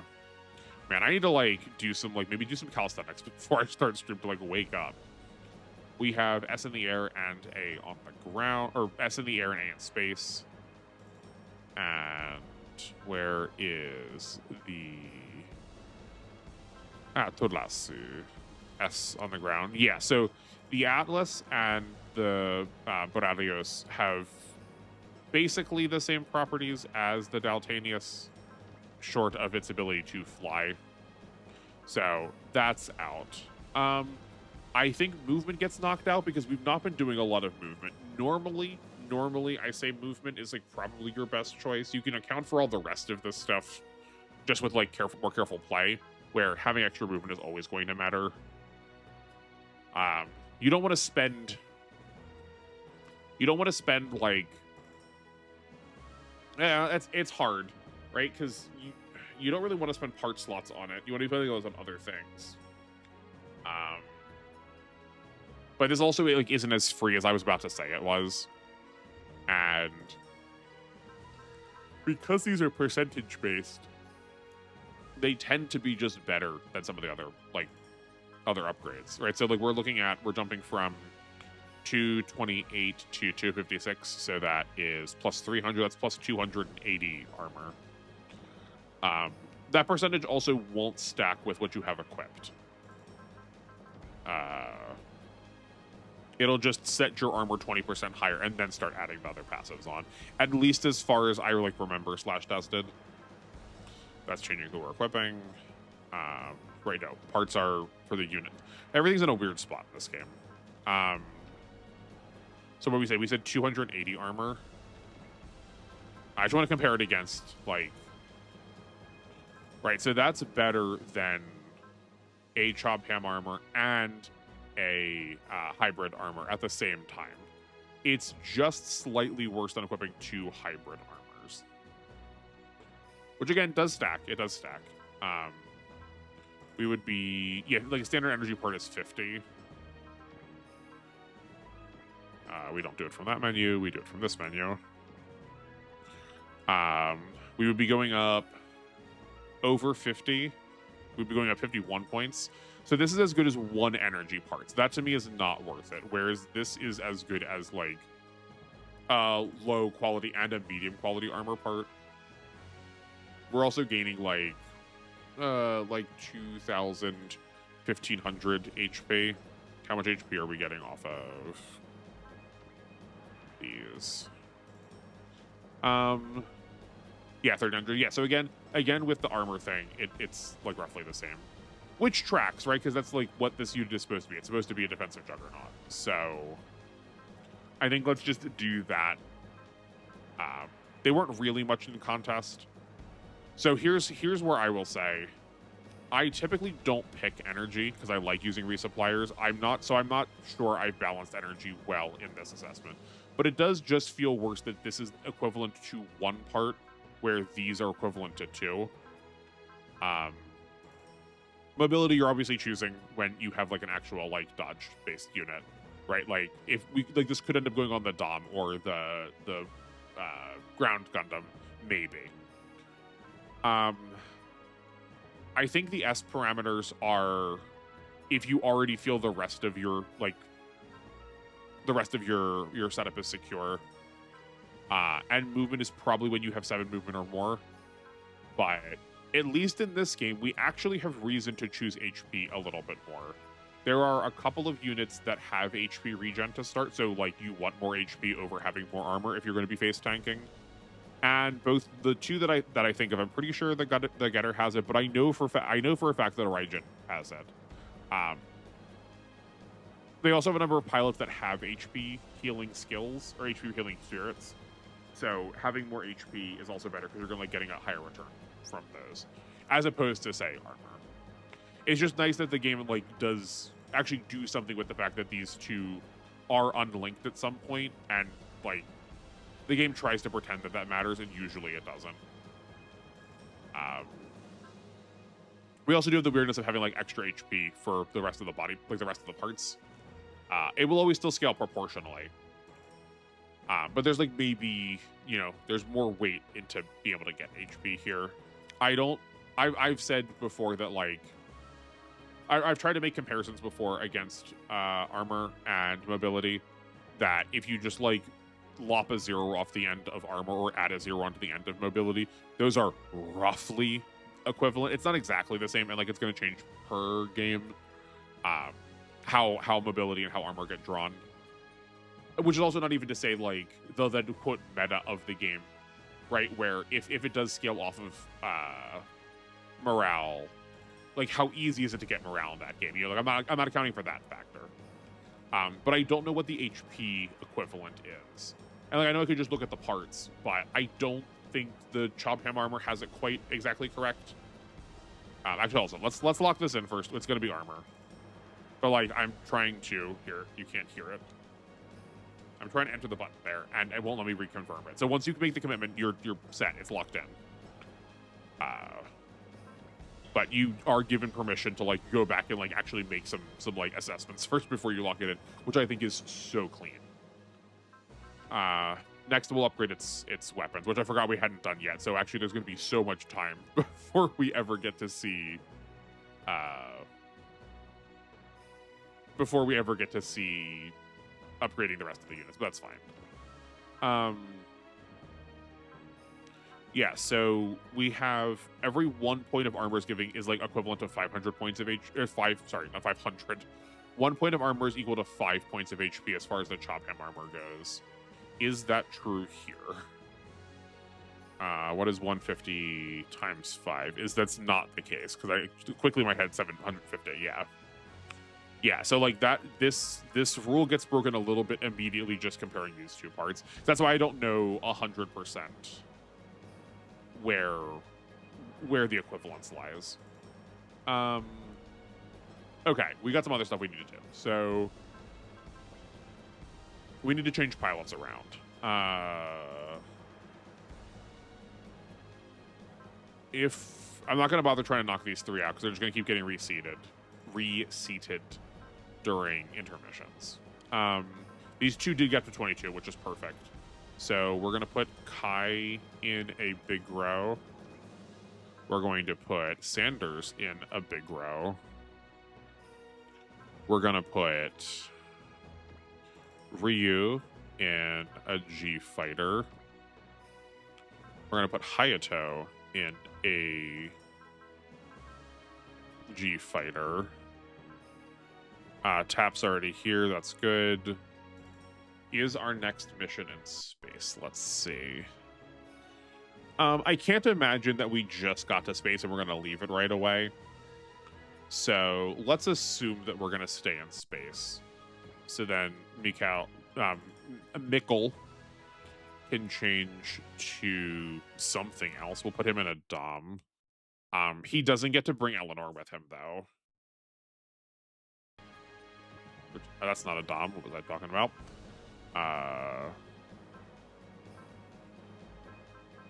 There's the Dom. Then Karen's here. The gym sniper's fine. Actually, this probably should go. Let's put him into a big row also and just see how much better that is. And then we'll keep these 2 in the snipers. Yeah. Okay. Or these 3 in our like sniper equivalent units. That seems fine. Now we have parts on units that are not being used. I know we just like got the Dom. It feels bad that we're like already scrapping it. But that's also like if we do this more, we'll like learn the meta of what characters we like care about keeping or like actually trying to grab for. Take that cartridge off too.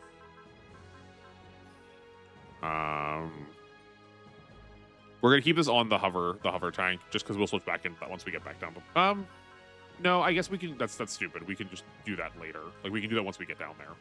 Back down to the ground is what I mean. So why don't you just keep that booster then? We have a Chop Ham armor, so yeah, I guess we'll put this on whoever is the lowest level of these three. Big row.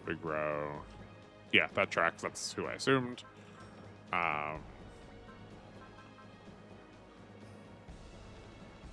This is A in space, right?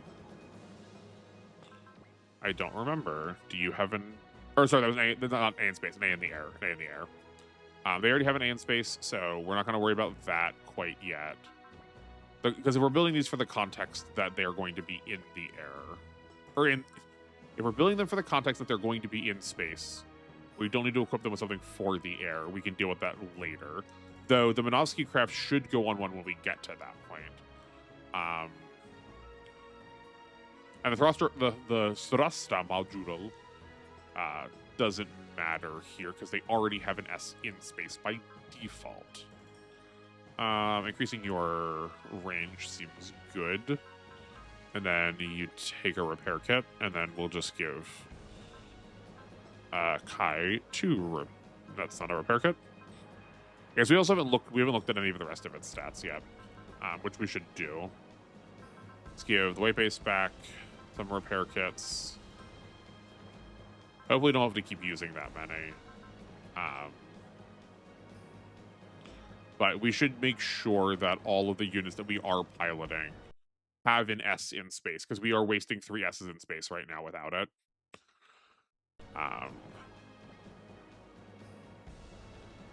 Can we? Oh, we can arrow through this. Okay, great. Great. What was? Oh, I forgot I had my printer on earlier. Okay, Atlas doesn't have an S in space, but I would rather him have his defensive parts. And who does not used? No. We could maybe give. Yeah, we'll switch that out. We'll switch one of those out into the Borrelios.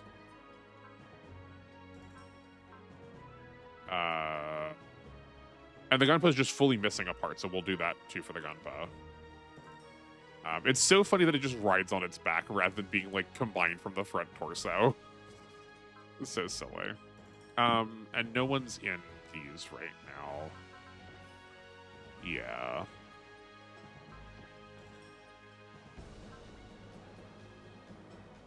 That's the Bry Star. We're not in that. They natively have an S in space. The Gym Sniper doesn't matter so much to me.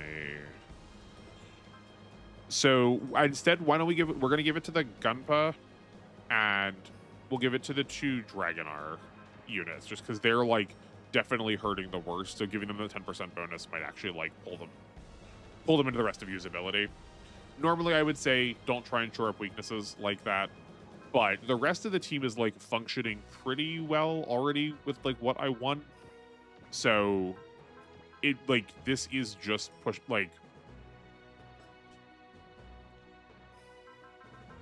I would be getting something that I don't otherwise kind of need, right? Like we're already if we're already doing fine there, then hold on. There's a better way to explain this. It's just not coming to me. Okay. We also have cartridges. We probably could have used that last time to have some more security in our actions. That's fine. I am still going to save. I know we should be save stating, but just in case the save state crashes for whatever reason, I'd rather lose access to our spirits than the whole game. To that point, though, let me emulation a save state. We should be doing that after every mission just to be safe in case something weird happens and it crashes. Okay. While this is loading in. So, if you need to make improvements, if a unit needs improvement, improve the thing that they're doing well.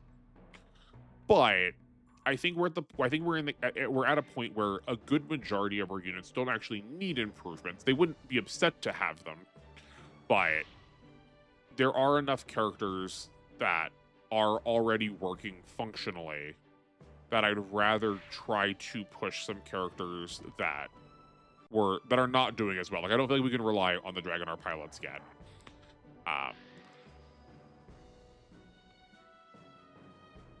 Because it's like a bigger return on our investment.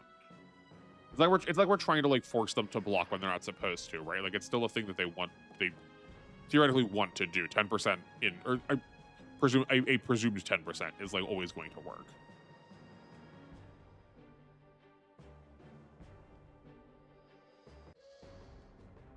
Our two Gundam pilots are talking. I'm definitely sad we can't use. Oh no, we are on the ground. Okay, so we just went into a colony. Okay, that's fine. To scrap everything I just said, we're gonna switch all of that back. Yeah, I'm sad we don't get to use Christina McKenzie here. The Gundam also got an upgrade here in the form of the G3, which is not shown, I don't believe, in any show. I think it's from an MSV, Mobile Suit Variant, or Mobile Suit Variation, or something like that. I guess we can take a look at it. That seems fine. But hopefully we don't actually have to like enter combat here. We can just let a couple turns pass.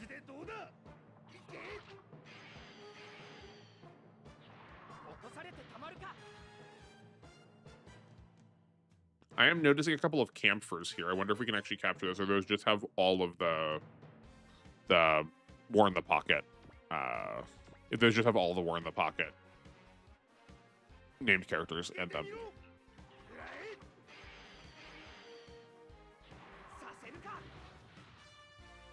I just want to have some backup units if we need to like emergency ban the Big Row.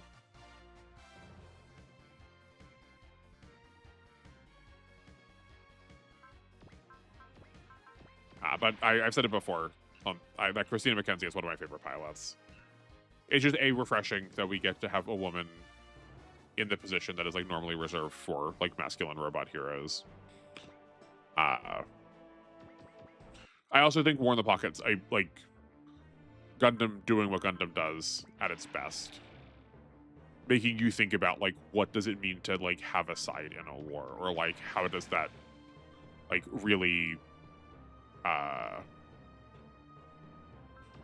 that poses it. Trying to think in those terms, trying to think along those lines really poses a problem when you are at the same time trying to think along like interpersonal lines too. And I think it's also a show that uses its brevity really well. I tend to like longer form media because we have a lot of time to sit and like expand on things. Which I know might come as a surprise considering I've complained about the length of Y, but like, long for long's sake is not what I'm talking about. Like, I want something that's lengthy, but also uses its full runtime. But something that like knowingly uses. I believe War in the Pocket's only 6 episodes, and its brevity really leans into the fact that we are like getting a snapshot of these 3 characters' lives for a very brief moment in time, but a very like climactic one. There we go. Okay. So first we need to go back in and change basically not all, but like half of what we just did. So first and most importantly, you are going back in the hover tank. And then you need to grab the booster off of the Big Row you were in. Okay. Next, we need you to take off the space part and put on either the ground or the flying part. I'm not going to be picky which right now. There is theoretically, technically, probably a right answer to that. But they're going to do functionally the same thing, because we can just jump. Oh, actually, we only need 2 because the Gunpa is already natively an S in the air.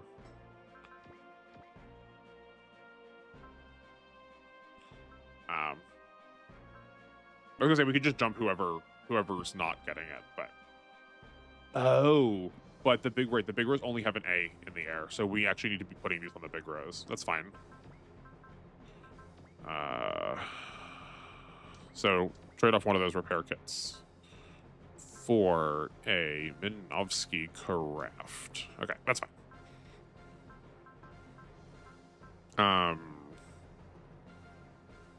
Wait, he also had the chop ham armor on him, so let's take this repair kit off and replace that with a chop ham armor that's going from the big row that doesn't have a pilot. I believe those are all of the corrections. The most important one was making sure we got the hover tank back on the map. Okay.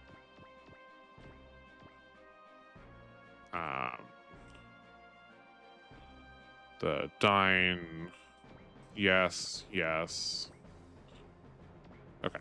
I believe that's everybody. Yeah. Oh. I'm so bad at that. Okay, it's start to do this. I believe this is correct. I hope I didn't mess anything up. Yeah, we need to extract our Gundams. You need to split up. First things first, we need to extract our Gundams from the middle here. I guess we probably should have I was also goofed up here. We should have landed them. Oh, whoa, that's a lot. I didn't realize how tight in we could get. Were they not landed? I thought we saw shadows on them. Okay, never mind. Like, I don't remember the Alex flying. Maybe the G3 flies. I just don't know it really well. You know what? This is... I don't think this is a reference here, because I don't think we see Char... So, of all of the units that Char gets, and I think it's like a meme in the community that Char is like going to be given every... like a variation on every one of the mobile suits from the original series. But Char does not get a Dom in the original canon. But in the novelization, he does, and there's the Gundam gets painted gray in that. It's a really nice model set, the two of them. And I wonder if the G3 is modeled after that. I don't think it is that in particular. But it'd be fun if it was. Okay, let's get you to the edge of the base, just so you can jump into the battleship as soon as possible. Which I don't think we're going to get to. Oh, but the white base isn't actually here. That's interesting. Is the hover tank the base? No. I know at some point the hover tank gets to be used as the battleship. It's not for very long, but... Oh, right, sorry. I'm like really bad at like keeping track of my thoughts right now. Yes, all of these campers are occupied by named characters from War in the Pocket. I believe this is also where we could get Bernie. We could add him to the team. This is mission what? Oh no, sorry, right, no. This one's not. We do have to shoot Bernie down here, but we're gonna get a replay after this, and in that mission you can fight and acquire Bernie. But we need to use Christina McKenzie.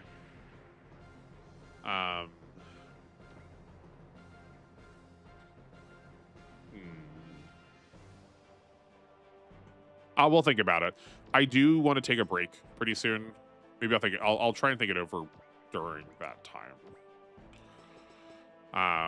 Speaking of not being able to keep track of my thoughts, we never looked at the big row. Okay, so we are looking at probably one of the tankiest units we have access to right now, and it's starting at default. Which is a little bit incongruous with the rest of how the Gundam universe works, but it is how the mobile armors work, especially from the first series. All right, we have 2 post-movement attacks. We have a 3 to 6 range missile. A 6 range post-movement attack is pretty good. We get a lot of reach with this. But our claw is really what we're here for. It's A, the most damage, and it's B, it's plus 40 accuracy. It's a shame it's pulling on melee, which is one of the reasons why this is not like an easy, immediate slam dunk. It's why I'm like, we'll see. because the Gundam melee, the Gundam pilot's melee is like far worse. It is what, 30, usually it's like usually 30, 40 points worse. But the flexibility that the unit offers is probably going to be unmatched. They can really easily be like far into enemy lines where the rest of our units previously have not been able to. Which will definitely allow us to like actually like commit to some more aggressive attacks, soften them up first with the big rows.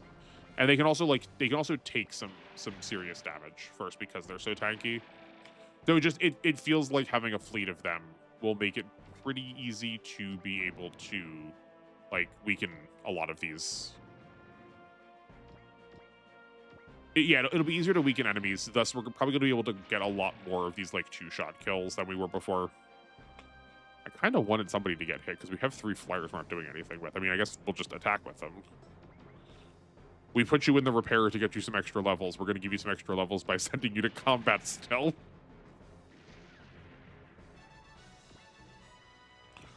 3 potentials.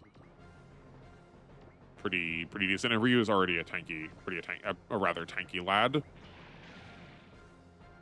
Obviously, he has to be the tanky one because he is large. What else could that mean other than that you're willing to get punched in the stomach repeatedly?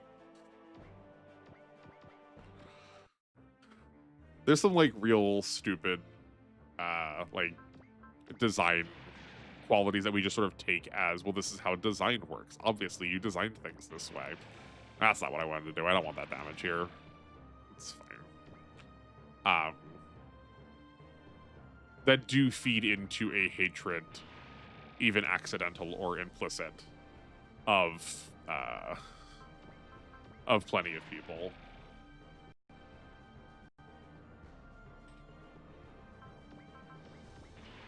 Which is not to say that I don't see like the logic of where it comes from, but I think if we try to talk about it in terms of logic, we're sort of missing the point a little bit. Okay, let's see how much damage we can handle. Yeah, see, like, they still take a considerable amount of damage. If they have a large HP pool to be able to like make up for that fact. I mean, and they still take a lot of damage because the Gundam pilots are also designed to like take a hit. So yeah, I think this is probably the best summary, the best summation. The units themselves are good, but they are just mismatched with pilots that aren't going to fully utilize those skills, and I believe that is by design.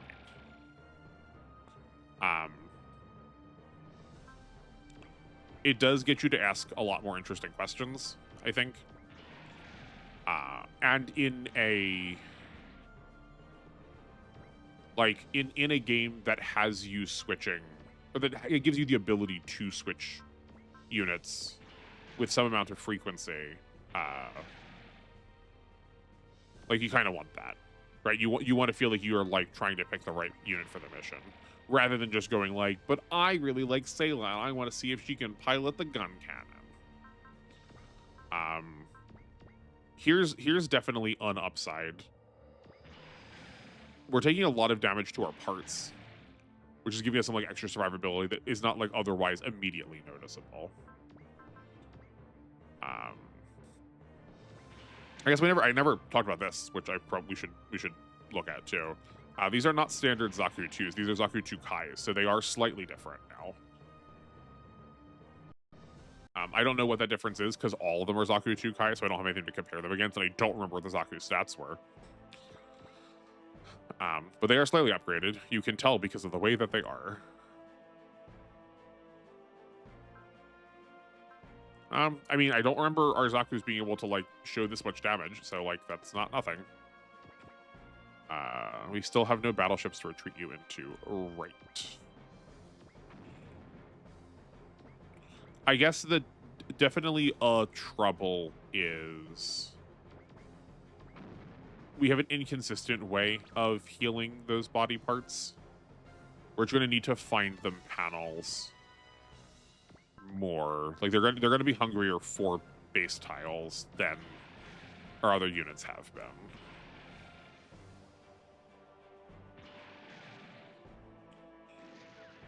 Cool, that feels good. I guess we can, like, let's just do this. Because that at least gives us... we also could have been, like, using spirits this time to make this slightly safer.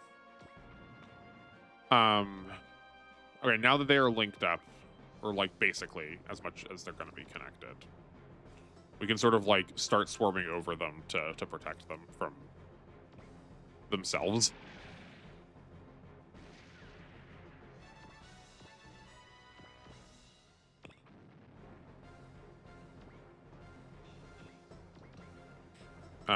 And then I think next turn we can probably pretty comfortably take said base tiles.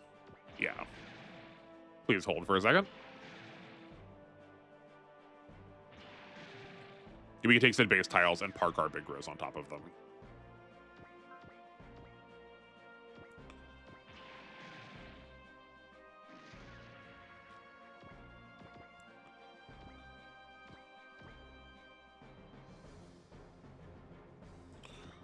That seems a-okay. We're gonna want something connected up there. Yeah, that seems fine. That Dom has not been hurt. I'd rather attack the Zako.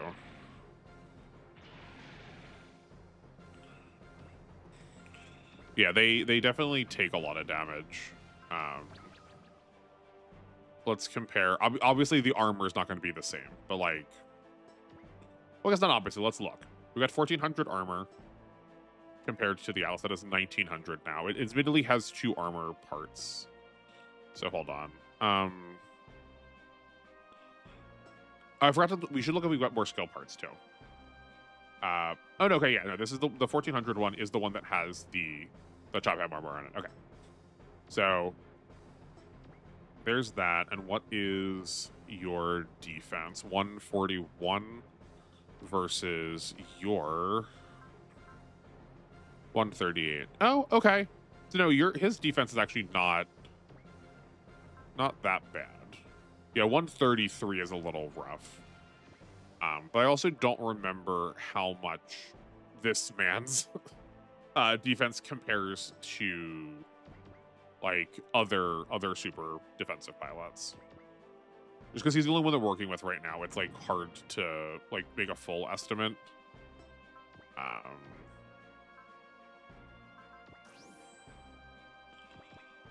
Oh, that's so boring.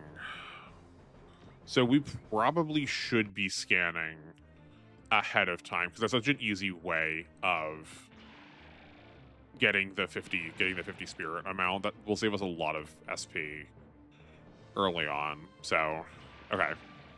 You know, we've been going for 2 hours. Why don't we finish this turn, take a pause, and then I will I'll try to spin up something to talk about while we go through and scan everyone that's not been checked out already.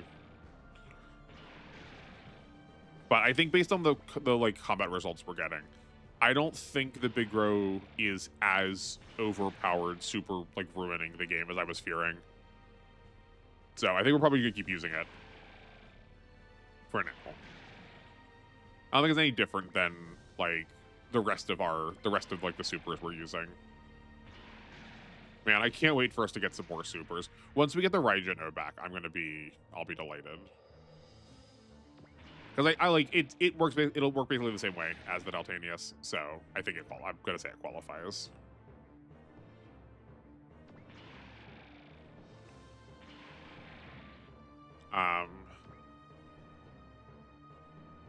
I do think I am going to exclude the Bakuryu though. That's their like pet dragon that shows up later. Just because he is these portions of the units I'm thinking of as sort of like half of a unit, right? Like the Atlas is like kind of half of it's designed around being half of a unit. Boralios is like half of a unit. The Gunpei is where the Bakuryu is like a whole unit. He's just then he just like snaps into somebody else. Because the Raijin I think is also one of the best units in this game. It's it and the what's it called? Majin Kaiser are like two of the units that I had like the easiest time getting to take only 10 HP worth of damage. And the Raijino also has energy regen. HP regen. So like it's never dying. It's never dying. Okay. I'll use up on the big row. If someone shows up right now, or if someone in the VOD has thoughts about the big row and whether it should qualify or not. At least we have the stats to look at while we're gone to make that call. So yeah, let's all go take a break. If you've not taken care of yourself today, go do a little bit of that. So like, go get some water, go to the bathroom, take your medicine, grab a snack, all that kind of stuff. And I will see you back here in a few minutes.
Okay, I am returned with my last drops of switchel and some good old green.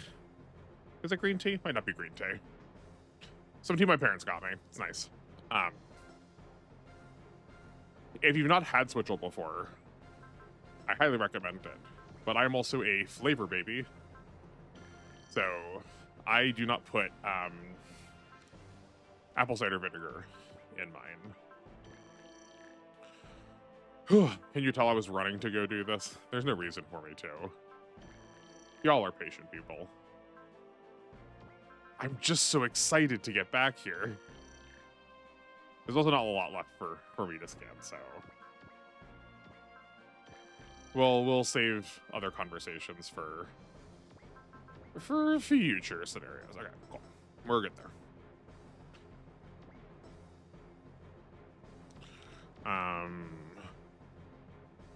Just get you back. Let's get you back. Okay, this is a base tile. That is a base tile. Incredible.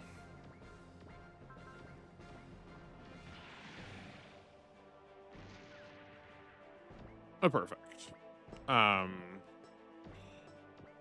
that dom was pretty low. Okay, that's so. Let's have you execute one of whichever one of these has the highest HP. 28, 29, 30. Yeah, that's right.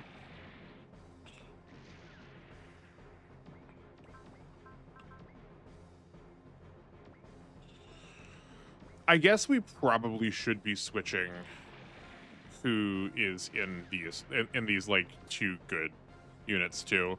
Like put whoever the highest level is in this ground type Gundam, because like a lot of its work it's doing is not because of Karen, but because of its level, and like we should or because of its like upgrade, that we should like give that to a unit, like a pilot that is like, you know, capable. Not to say that Karen isn't, but like you know what I mean, right? Like let's use the advantage of our levels and like push that even further.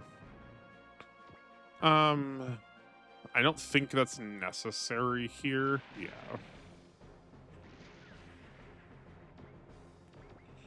Let's get you two next to each other for the rivalry. How dead are any of these? Actually, not very. Oh right, because they've been on the bases.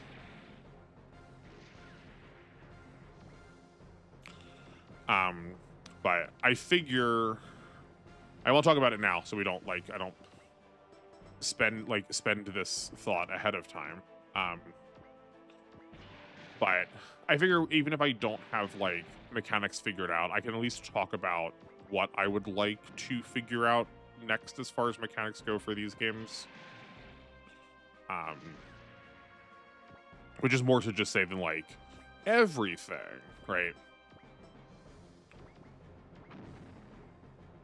Or I can like talk about how I would do it. But I do think that is like probably interesting for some people. I mean, heck, people do that about like Dark Souls all the time. Asia's the first one that jumps to mind. That's there is Illusory Wall does a like whole big series about like breaking down the details of those games, or like C2 Phoenix does it for Kingdom Hearts. I don't think I'm quite thorough enough yet to be I'm so bad at it. It's like keep making those mistakes too. I don't think I'm quite exactly that yet. Like that's what I want. But I also like hold myself to a really high standard about it, right? Where, hold on, my blanket's stuck.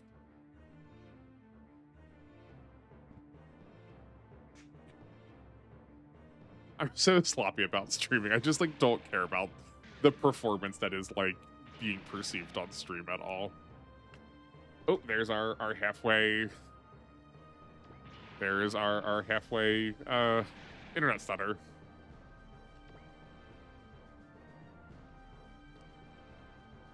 You need to. Yeah, that's definitely not green tea. You need to block. Because we can mind you.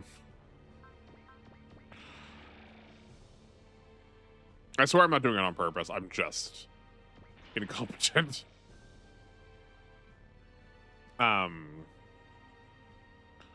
we need to start punching this camphor. Try and keep them off the base as much as possible.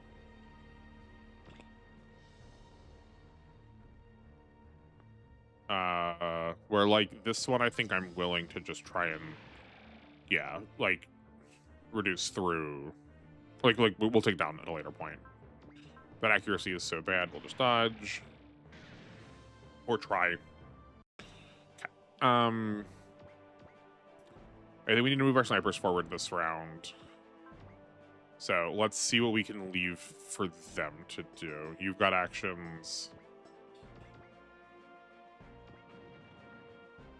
You have nothing you can do there. Let's split you apart. Try and get you out of the way. That's probably fine. We can just pass this off.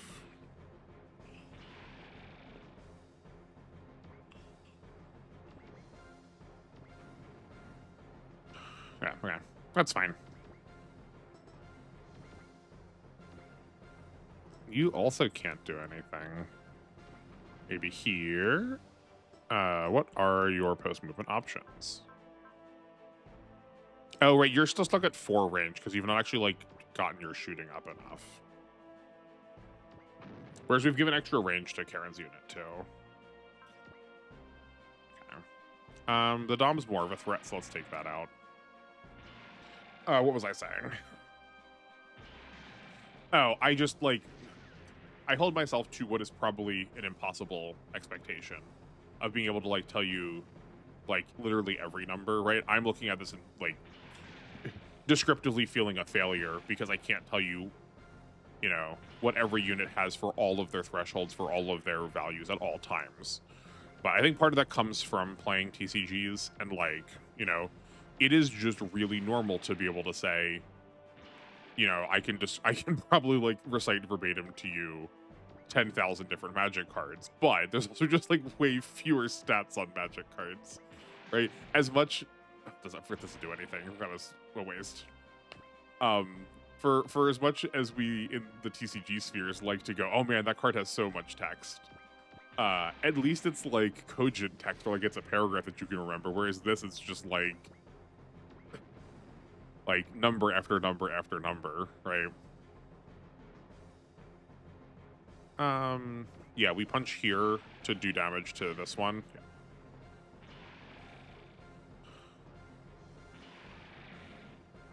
Yeah. Okay, we could probably just kill whoever this is. Andy?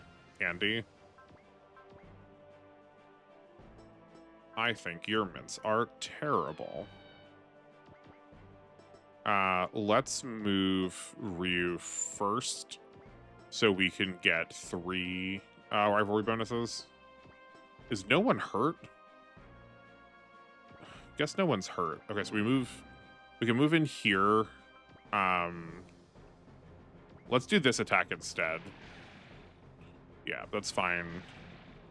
Oh, that's not fine. Okay. All right, we gotta respect these campers do a lot of damage. That's my mistake. Let's take a look at that damage.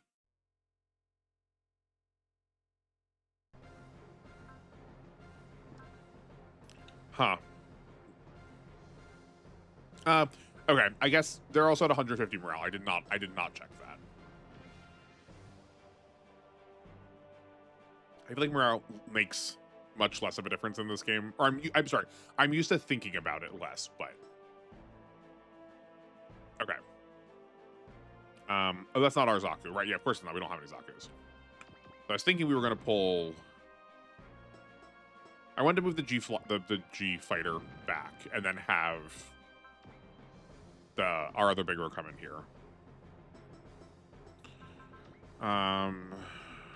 Okay, I mean that's fine. Ryu can still, like, clean up here. Yeah, he can still take out Andy. And then I was gonna have the hover tank heal I guess we'll just attack the Zaku then. Heal the other G fighter that was coming in. But no, that's not going to happen now. I'm pretty sure this is the whole of this scenario, though. Because this is like, these next couple are themed around 0083. And this game, for as much as it is a Super Robot Wars game, which is theoretically a crossover series, there's not usually a ton of overlap, right? We've seen a couple of times where it's been like, we do Gundam stuff, and then we do Dragonar stuff. But like I said it very deliberately that way because it feels like a really intense split. Or it's like just the bosses that are involved from one. And then the rest of the the generics for the whole of the mission are filled out by the rest of it. But like by the rest of one series. That's fine. Yeah. I might say, if someone were to approach this challenge, oh boy, that's so much damage. If someone were to approach this challenge, I think it'd be worth your while to.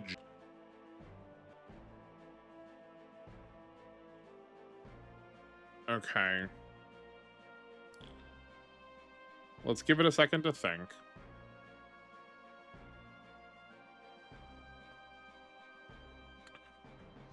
I don't know what to do about this, because this is particularly a Monday issue. But I was saying I could stream other days, but I don't know what those other days would be. Wednesday usually gets pretty occupied. Tuesday already is committed. And Saturday is theoretically the time when the rest of my, like, people around me are going to be free. So that kind of leaves it here. I just don't know what to do. But, like, it's bad. And, like, this doesn't happen on the rest of the days of the week. Like, even if it drops for a little bit, where this is, like, down to hundreds of kilobytes.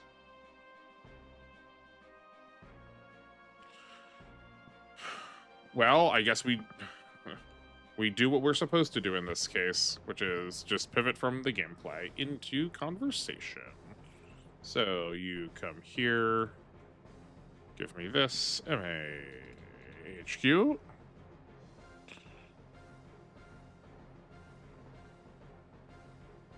I do see the green light, but we're gonna give it a little more time than that for now. Just give it time to, like, feel settled in there, and we'll talk about the Damocles. Haven't done that yet. Because, like, I'm showing green on OBS, and YouTube is not liking it still. So I'll talk about the Damocles, and then we can go back to things. Okay. I'm fascinated that this is here. This is a unit from the end of Code Geass Season 2. So, one of the promises of the end of Season 2 was that it gets destroyed. I won't say more about that, like, I guess, sorry, I should say, spoilers incoming for Code Geass Season 2. It's going to be hard not to talk about this thing's design, at least a little bit, and what that means for that series, too. I will try to keep it reserved, but, like, I'm not entering this one as ignorantly as I am the other units, because, like, this is part, like, previous episodes. But one of the premises is that it's supposed to be destroyed, and it gets thrown into the sun at the end of R2. So the fact that it's here is, like, very telling. I don't remember if the show tried to address, like, the idea of being able to build a new one. But it feels like we probably, yes. Feels like we probably could do that. So, there's a ton going on here. I don't think we're going to be able to, like, cover all of it in this breath, which is fine because we will be able to talk about it a second time we go to Code Geass at some point. But there are, I would say, like, 3 major design elements we're looking at here. So, design 1 is it's very scepter-like in how it is. Like, there's no reason for it to be this tall in Columnar. It could have just been flat with, like, giant laser element on the bottom. So it is very scepter-like in its presentation, which fits with the idea of monarchy. it is a weapon of mass destruction that theoretically the person who is going to try and rule over the world uses as a way to wield their power, which is like what metaphorically a scepter does. It is also taking a lot of design motifs from, or it's trying to look similar to like classic architecture. Let me pop this off for a second. I do like to try and look at these with color, because I think that does contribute, like the color of it does contribute a lot to its visual styling. Here we've got a lot of like regals, we've got like golds, and whites, and this is like very idealized classical Greece. Unfortunately, to break the illusion that people have been lying to you about for literal like centuries, those statues aren't white. If you think of like the marble statues, here, we'll get you a picture of those quick. They look like they are from cheesy theme park, like props.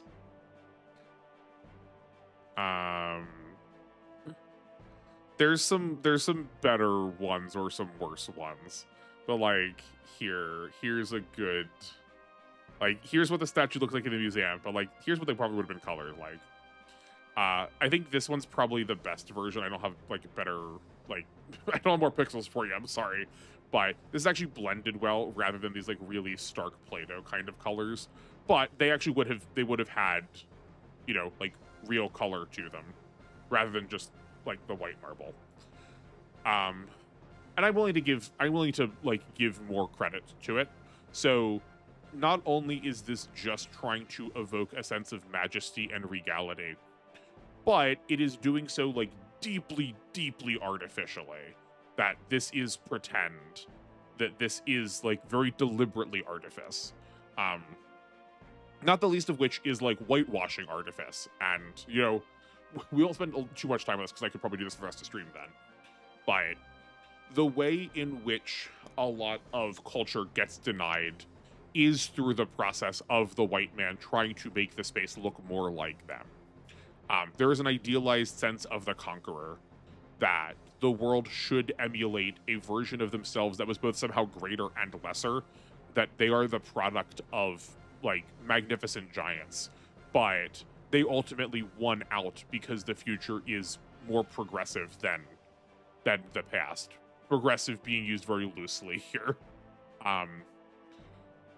So the fact that this weapon that is also like designed to render the entire world like vulnerable to like basically deny the like ability for anyone to be anything and it be exclusively subservient very much fits along with the visual motifs of how conquerors come and establish themselves.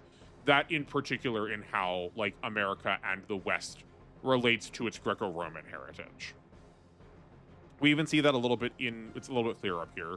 This like medieval kind of style castle. This is like very Western castle looking. But I like that all of this is hiding this like very grotesque looking machinery. Like this is not just machine, but this is like Akira style, like behind the walls you shouldn't look at this kind of thing. Covered, like this is the stuff that's covered up. Like this is what you see between the spaces that are for human consumption, but like out here in the open. So there's like something befouled in its like artificial purity. Which matches with, you know, not just its power, but its intentionality, right? This thing wields nuclear warheads as if machine gun bullets. And like that is, if not the one of the most perverse forms of power that like monarchy or like rulership can hold. And I use the word perverse very specifically there because third, this is heckin' phallic. And I think like as you spend more time with me here, I think it is perfectly reasonable to consider the like not Freudian, but our want to design around the like psychosexual, our like overwhelming, our overwhelming want to identify sexuality and power as sort of these harmonious concepts. And like, especially if this is being designed with intentionality to it, and I think you should always try to give intentionality to designers. It is also sort of playing fun at how phallic the conquerors of history made their identity. Look at the vast majority of like real life suits of armor. There are very prominent lower pieces. They have rather dominant sheaths to try to present a like grander than realistic expectation. Even the scepter itself is a very phallic object. Look at like try as much as you can to go through pictures of like kings of old and try to go, could this be a penis? If so, it probably is. Like that's not because you have a dirty mind. There's nothing wrong with you for thinking that way. Like, people have used that as a symbol of power. Like, that is one of the ways patriarchy tries to dominate like our understanding of self. Is like through virility, and that not just like conquering spaces it like entitles you to them in a way that having an ownership over your body with that kind of apparatus and that kind of like gender identity entitles you to other people's bodies. Which like maybe you're thinking this is like really a big stretch for like a cartoon, but it like literally follows almost one-to-one with how Code Geass works. We have the ability to mind control people to do whatever you want. Like it is a regular conversation among magicians to the like deepest, worst places on the internet, that like what do you do with someone when you mind control them? Like, what power do you have over them? And there's like some amount of fear and taboo about like how that allows someone to invade your like the privacy of your own body. And then like that, like the Geass directly parallels then with the like social power and the social constructions that happen internal to the show, right? All these kings have power through social artifice. Some of them do have Geasses too, like Charles has a Geass. But they don't all work the same way that Lelouch's does. So like control over the bodily, both in how Lelouch means that like you're making choices about what your life means, that it's the corporeal world, it's the physical world, not one that's left to gods or like concept, but also like physical entitlement to your own personhood. Being mind controlled denies you of that. Someone can do whatever they want with your body.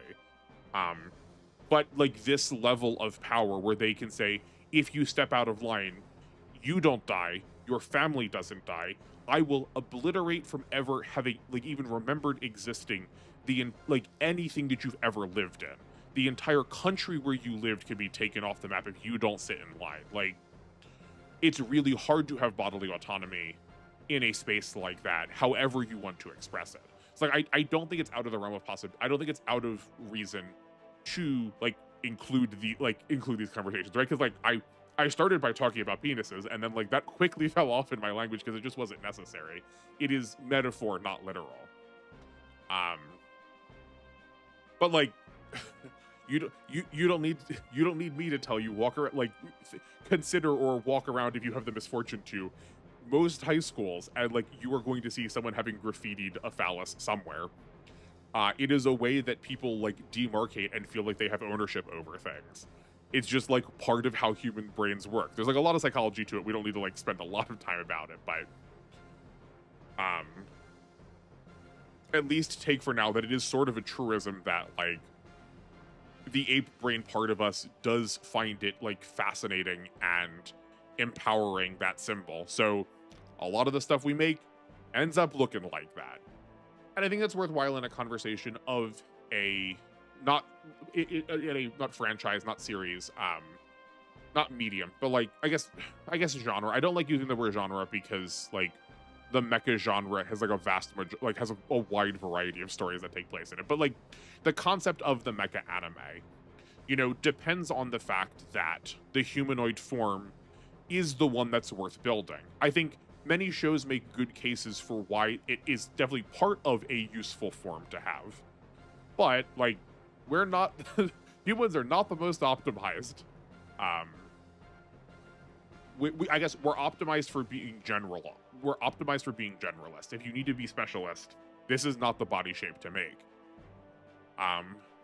But because we are ourselves and we like regularly imagine ourselves as the pinnacle of all society, of all creation, we fashion things in our own likeness. So like we make giant robots to look like people. So when we make weapons that look like things that we identify with. We make them to look like the things that we think give us power. And if you are just a like naked ape sitting alone in a field, the only thing that you have that you feel like gives you power is like the things that are physically there for you, like your strength or like any of the things that make you sit apart from somebody else. And like if you look at someone's body, that's definitely a thing that's going to stand out if you've got no clothing there. So it feels much more obvious to use that as a demarcation of like significance. I think these things are really easy to harmonize, and there'll be sort of like a like C plot to these conversations that we have about like why is it we're making something in this likeness. I think you probably hate me saying it already, but I think Gundam does a good job of this because it really does contrast well with like, well, no, sometimes this thing makes sense for it to be on tank treads because of where it's going to be moving. It's never going to be moving in a space that isn't a desert. We need to be able to like distribute a lot of weight over a really flat surface. It doesn't make sense for there to be like for it to be on legs, as opposed to something that's like, well, this needs to be able to fly pretty much all the time. Well, then don't bother giving it legs. It can just fly. Versus something that's like, well, we need to kind of do all three of those things and switch back and forth between them. It's like, okay, well, let's give it the ability to have, it can walk around in streets and jungles and deserts and like fly through the sky. So like this conversation will like keep going, but it's like it's hard not to have it when it's just like so stark about this thing.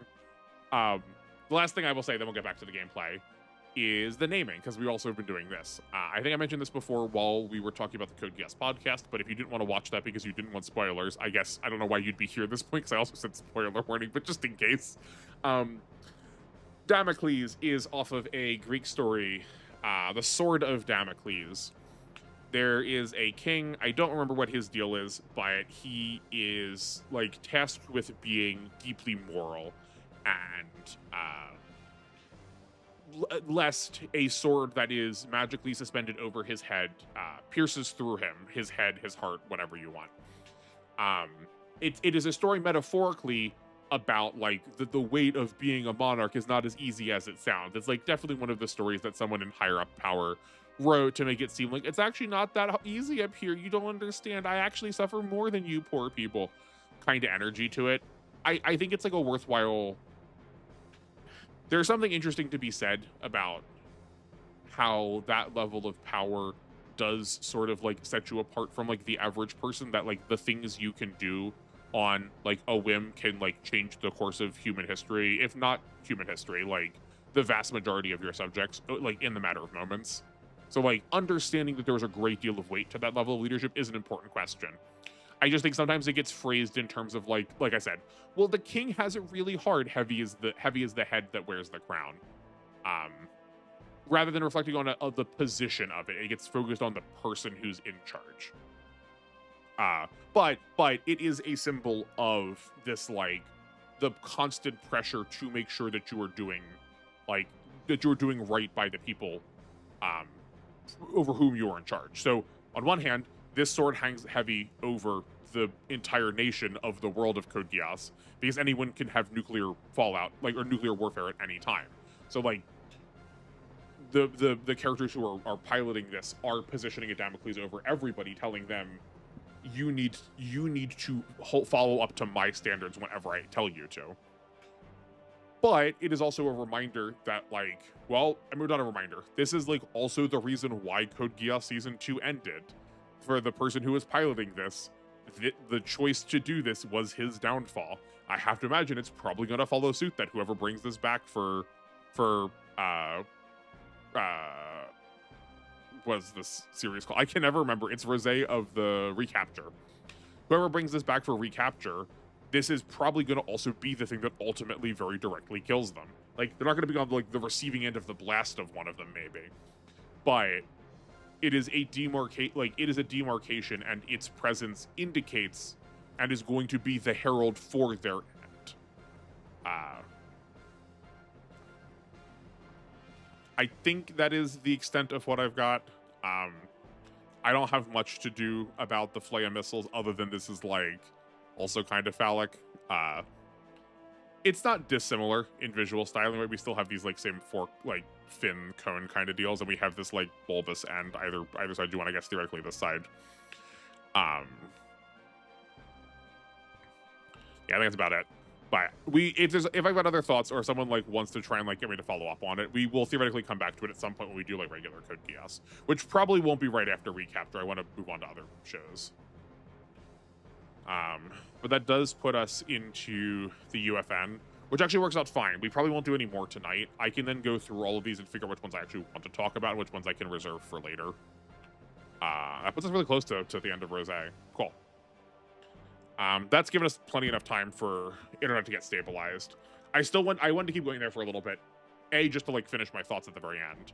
But B, like even 15 minutes into that, it was still showing that eBay, gracious, that YouTube was bad.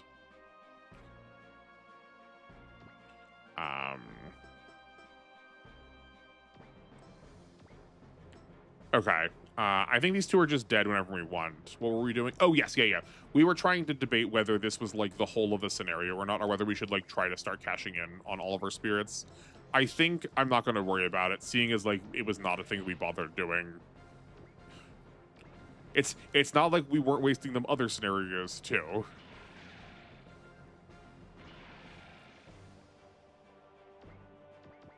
Could you imagine eBay streaming? Just like it's like the worst version of pay-per-view. You're like constantly bidding on someone's channel. You can only watch if you're like bidding the same amount as the highest bidder. I like should not speak that into the world because that feels like something that, you know, some like awful suit over at Amazon's like, yes, we needed an idea about how to make people part with their money even more. I had been watching a small little video essay about some weird stuff that was on Sears shopping not every so often, but like there was some weirdness that was purchasable on Sears or theoretically purchasable on Sears for a time. And one of the ways they figured out the like truth of it was, you know, tracking down was tracking it down through eBay. Are you worth a lot of money? Probably not, because it's just a Zako. Okay. Atlas is 20, 21, 19, 22. You can't even get there. No, you can't. Okay. Well, let's not give it to the Gunpa. Seeing as it can get a lot more out of, like, it can get plenty levels this way. Cool.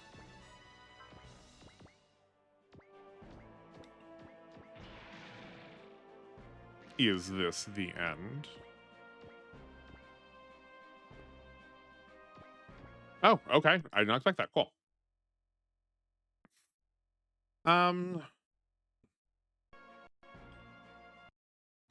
All right, so here's my thinking. I think I am pro getting Bernie. We don't need Christina McKenzie to do anything else other than just talk to him. And Bernie is not that good of a pilot historically. I'm not sure if he's like really good here, but we'll find out, I guess. But he is the like he's like all of the upsides of an Est, if you're familiar with Fire Emblem. He's like he's all the downsides of an Est, where he starts at a really low level and needs a lot of work training. but he's all of the downsides of a Jagged, which is to say he like does not grow at all either.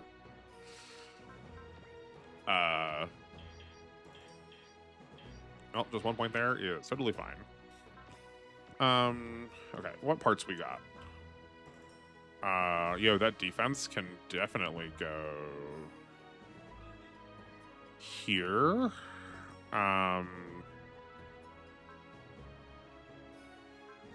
Right, this is, yeah. Oh, I never looked up what that part did. I'm still gonna assume that it's spirit points.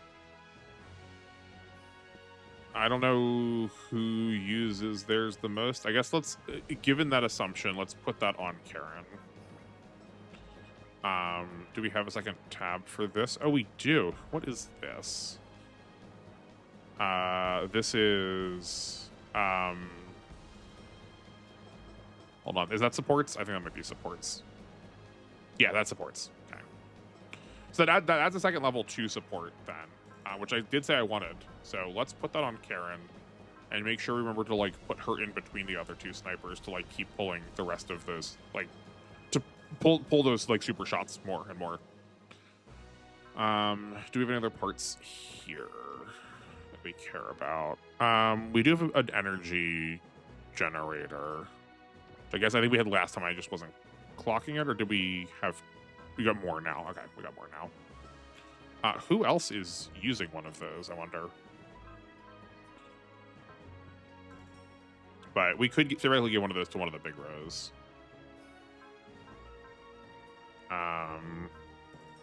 Oh, yeah, we have it on the Borelios. No wonder he's got so much energy. I was thinking he had a lot of energy. I was like, is that just like natively like part of how he works? But no, that makes sense. It's the Alex, the fighters. Doesn't actually matter to put it on the G fighter.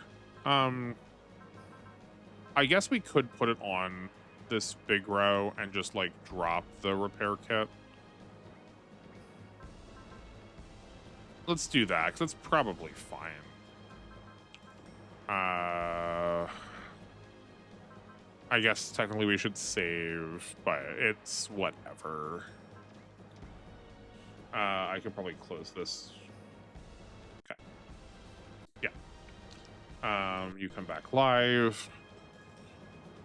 Okay, and then we go here. So here's how it's going to work. We need to capture Bernie in order to be able to get him on the team. We can't just talk to him. So we're going to need to break all the parts on his unit and then talk to him with Christina McKenzie. So we will start to here just to talk, though, nothing else.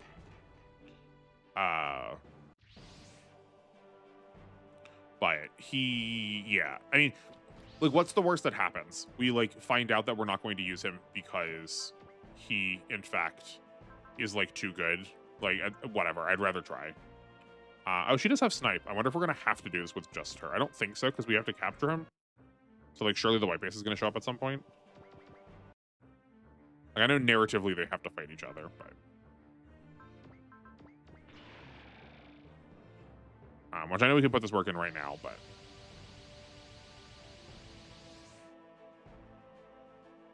this is a real shame, because we could... There's a lot of other units we could be grabbing here. It's really fascinating how not designed, like, it's so like weirdly asymmetric. Not asymmetric. The Gundam and like Amuro and Chris both have the ability to snipe, but they never ever would want to leave these units because these units are so much better. It just feels very weird. Oh boy, he's got repair kits. Okay. We're going to try to do this without Chris. And then if it turns out we actually need to use her, because Bernie just keeps healing off the parts, then we will. Who's going to stop me? It's my challenge run anyway. So do we just do that from the start then? Just because it's going to, like... No, we can have Sanders. Yeah, we'll have Sanders start in on Chris. I guess maybe we have to capture with the hover tank. That's fine. Yeah, maybe that's what I'm remembering. I feel like we also had people go into it before. So I remember thinking to myself that it's really silly that I could put a unit that's bigger than it inside it.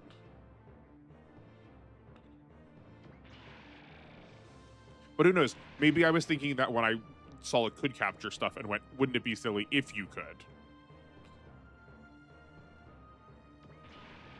It's been a while since I've played this. I think this is the second game I played. Or in amongst the second one. I guess the second one I finished. I played 2 and T at the same time. Never finished T. And then started this one once 2 was finished. I was going to go through, I think I've said this before, I was going through them all in order from starting from last to first. But then I also saw that this one and Neo were, and the one on the PSP, that's like technically unfinished, were much maligned. So I was like, well, that sounds like my speed. Let me start with the worst ones then, so I can like work my way up to the ones that are better.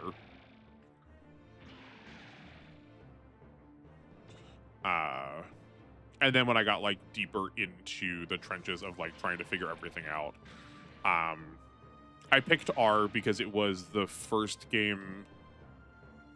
No, just because I think of all of the games that were short in length, it was one of the ones that used the recent stat system as opposed to limit, because I could not figure out the math for limit. So I was like, all right, we're just moving on then. Okay, we can put you like here. Oh, it's 5 range, so no, we can go onto a base tile still. We do not want supports. We would like to attack your arms.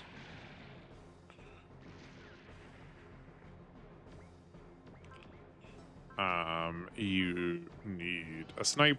We are getting to the point where we get we're soon to get a couple more of these. Hopefully I caught that before the sneeze hit the microphone. Yeah, we are soon to the point of being able to get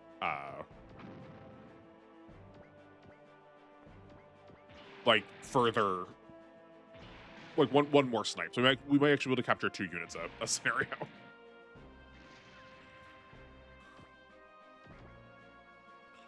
That actually can't get adjacent this turn. That's fine. But short of capturing, these generics are just gonna like fall into the middle and get annihilated.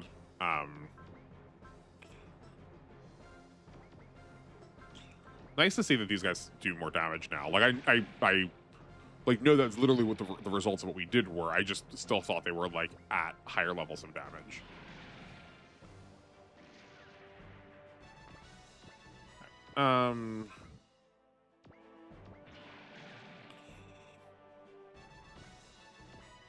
Cool. Does anyone need healing? Oh, yes, Hela does. That's fine. We have the whole map at our disposal. That was 4557. Is that enough to take out? No, that's not enough to take out a Zaku in one shot. But that said, I don't recall upgrading her damage all that much. Like, I think we could still probably squeak some extra damage out of it. Oh, we still can scan people, so let's do that. Okay, so here's what I was going to talk about before. The thing that I want to learn first is definitely damage formula. That's like pretty much always the thing. If I want to like try and learn about the game, I would like to figure out first. Just because I think everything, like all of the rest of the influential choices are going to radiate off of that. Also, hold on. Let's do this so we can just queue back to the hover tank really fast. Sorry. Let's break up that thought.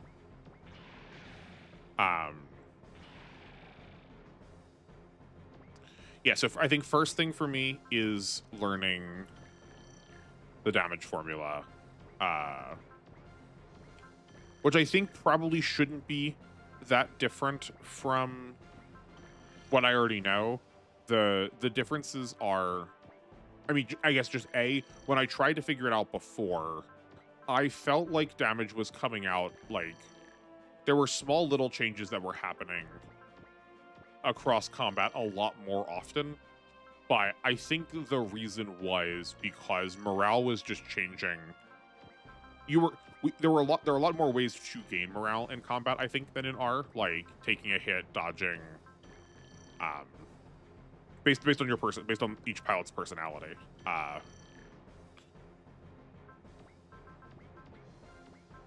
So I think there's more ways to gain morale. But I think what may have been happening also is, unlike R, where all of those things happen once combat is over, here, no, I'd rather heal. That's just so little, but I just don't want to drop the morale. But whereas here, oh, that's really bad. I didn't pay attention to that. Oh no. Okay. Well, I guess we're gonna have to use Alex then. I didn't think about the fact he was gonna try and take the base, but yeah, he would, and that's gonna start restoring his parts.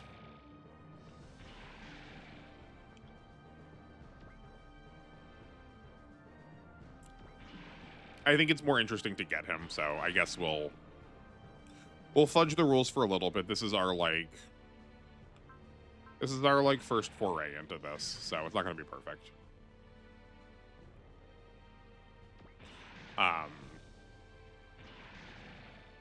Oh, I forgot. I also said we should try and like workshop the title. I don't want to call it like low tier units, because like we're using our healers, right? Like I think the G fighters are like respectfully rather good, or like the GM sniper is pretty decent. And like I went into that knowing that, but I figured like the ground Gundams, the gym snipers, and like when we see the Raijin O, when we get its parts, when we get its 3 little parts back, I figured those were going to be sort of like the equivalent of the carries for us in this version of the game. So low tier, I feel like, is also an inaccurate description, just in a different way.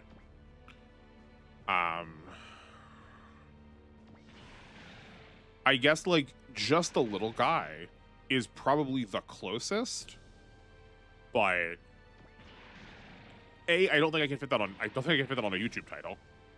And B, it is like still imprecise. Whereas I think generics is like right now still the most precise. I'm not trying to tell you why I picked it. This is just like how I do it in my head. I need to try and think of all the reasons why what I already have established is incorrect, and I can argue away from it. Huh, he didn't restore anything this turn though. Okay. So, given that, I think we're only going to break the rules for 1 turn. And just have the Alex like attack, snipe something out this turn, and capture this turn then, so we don't have to even like worry about any of the healing. We can put this to the legs.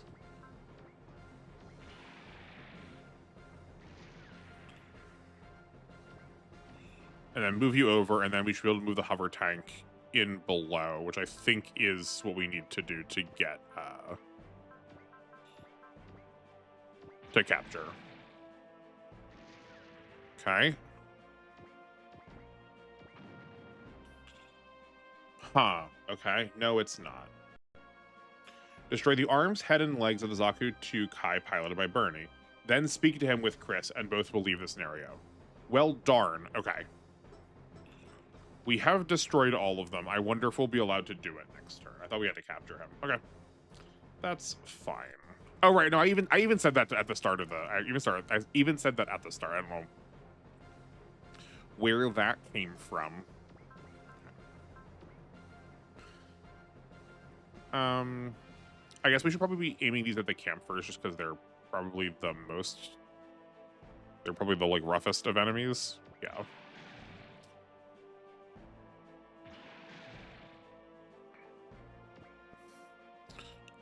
And I know we've played it vibes based so far, but I guess I just would like to have a more concrete answer, you know?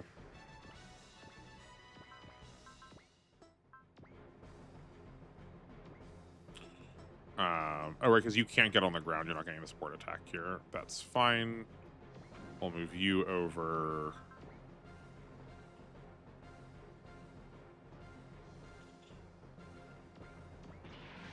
Yeah, that'll work. I guess we do still have 2 more snipes next turn ready, but Bernie is going to heal enough that he's going to have 3. No, this is fine, because we can get a support attack snipe off of Alex if we need to.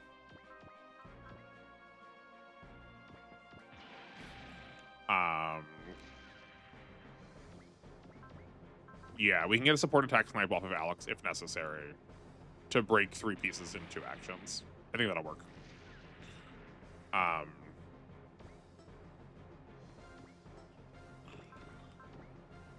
The thing that hit me, the thing that made me like bring this conversation back up, the thing that struck me like the other night was calling it like a no heroes run, but I don't think that's fully true, or like no MCs, because like we're still using these guys, right?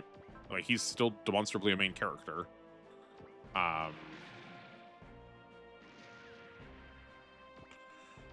So maybe like then I was thinking maybe we frame it around like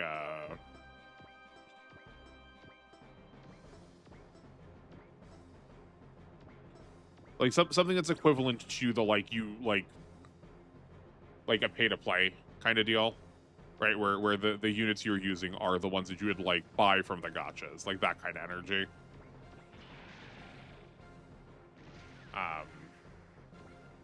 But I don't know, as much as I've like tried to circle this, I've never quite, the coin has never quite gone down the like funny money donation coin slot in the grocery store. Yeah, Drat. Okay, he does restore all of those parts. So we're going to have to do it that way, but that's fine. We can do that.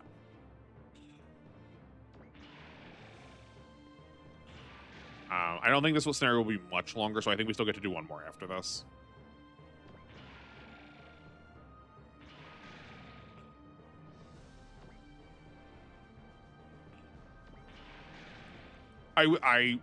To thinking about the naming convention of it, this one has like, once we got past the first like opening couple chapters, this has gotten considerably easier though. Like none of these have felt like particularly arduous, just they're longer, not harder. I don't know if that's my planning. That's like, you know, saving the day. But what I wanted was to think more, and I think what happened was it just is making me take longer. So maybe there's no need for a name, because instead it'll just be like Super Robot Wars GC ban list.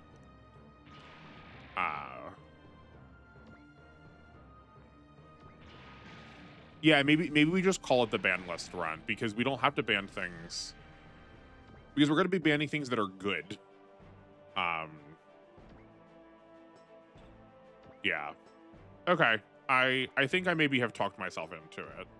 Just that would require like a lot more foreknowledge of the game than did no one take damage? Oh, Sanders did. We kind of need him to. Oh my word. Okay.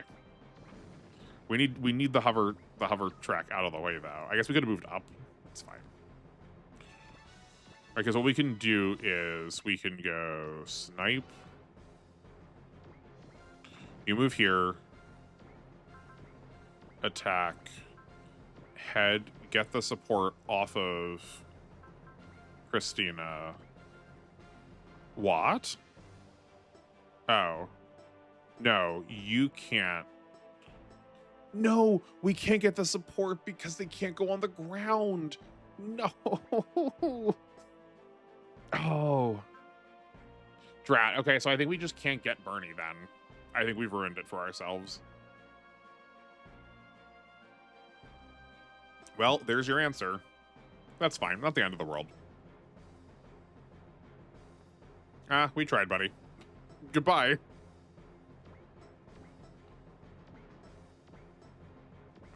Those are ours. That's worth the most money. That's why. Okay, let's start funding some stuff then.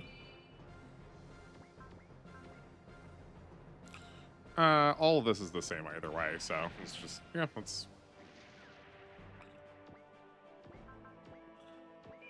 But what we could have done was, had they landed, we could have gotten a support attack from Sayla, or not from Sayla, from Christina. And she could have sniped during that support attack, thus rendering 2 parts down, and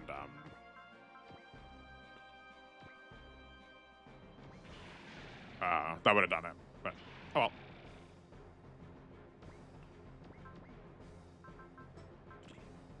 well. You know, I guess hold on. We're not fully out of the water yet.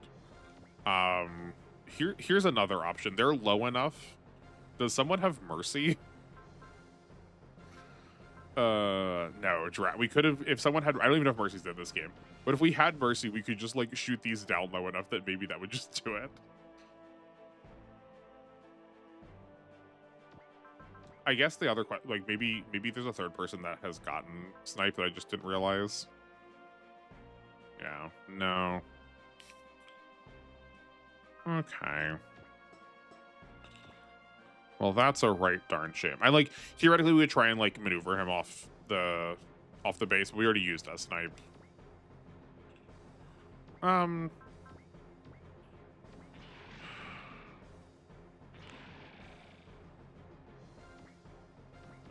No, you know what? We can still get him. Let's get him. Why not? We're never going to use him any other time. That's the whole point. Okay. We'll leave him till last. And then we will just let... Oh, actually, no, this is probably going to kill him. Right? Oh, no, this worked. No, we're good. I just need to, like, not mess that up again. Okay. There's no support attacks happening there. Yeah, we'll leave him for last. We'll vacate the base, and then we'll just have Chris take all the rest of his parts off.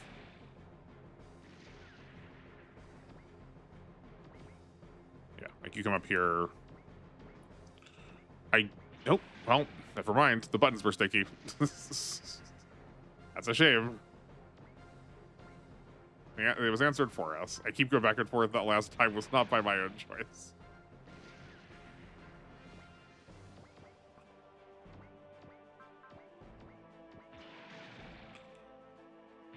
Definitely a downside with the big rows also is we're like, you are farming actions towards a different stat line than you probably were before, where like Kai, if he doesn't already have ranged, he does. I was gonna say he might be close to range, but now we have to like start from scratch doing this with melee for the claw arm. But this will also give him access to the defensive the defensive skill aces, where it'll that's a lot safer than when he was in the previous units. Oh, that's a shame. What a scuffed ending. That's okay. I guess this is fine because we can just like we can do this with someone that like gets more money. And someone's got a cheer, right? Is it Light that has one? No, Tap has it. I just can't keep their names straight. Oh, but you can't get over there. I forgot that the bases in this have like the decreased movement. Okay. And I will give it to Light because he's probably the lowest level still, or if not the among, yeah. Man, what a goofed up ending there. A couple times it's happened so far. Maybe I do need to get a new controller. I say that all the time, but at the risk of sounding like no, it was the controller. The sun was in my eyes. Guy. There's like definitely some stickiness. But I am also like moving firing rather than like moving waiting to say. I'm just like I don't know why I'm in such a rush. The situation is urgent for whatever reason. I guess people were taking damage. We were just like sitting on the base tile the whole time, so like none of it stuck. This is fine. Like it's not like it's the end of the world, right? Where we were actually gonna like use we probably weren't gonna use Bernie a whole ton. It was just to put another body on the table. But ooh, you got 2 supports now. That's good. Oh, why'd I do that? This is what happens when I don't stream for like 4 days. My brain's just more mush than normal. This game in particular. I don't know why it's this game in particular. Then we get a sad scene with Al instead. Okay. More fun to the Daltanius. I don't think we need to sell anything off. I will sell parts when we're like 1 pip away from the end. But no need to here. Had I saved stated, we could have probably also like chalked that up to bad button presses, but that's fine. Okay. I think let's just jump into the next one to make sure we have time for it. And and then we can start with intermission next time. I don't normally like doing that, but we can. I forgot how like not serious the Xeon base looked. That is the Xeon Palace in 0079. Bawaku. Did you know Bawaku also is mythology? It's a like weird tentacly monster at the base of a Persian tower. I think it's Persian. It's not recorded very well. But it is a creature from mythology. I learned this through Shin Megami Tensei. I always figured it was a name that Gundam had come up with.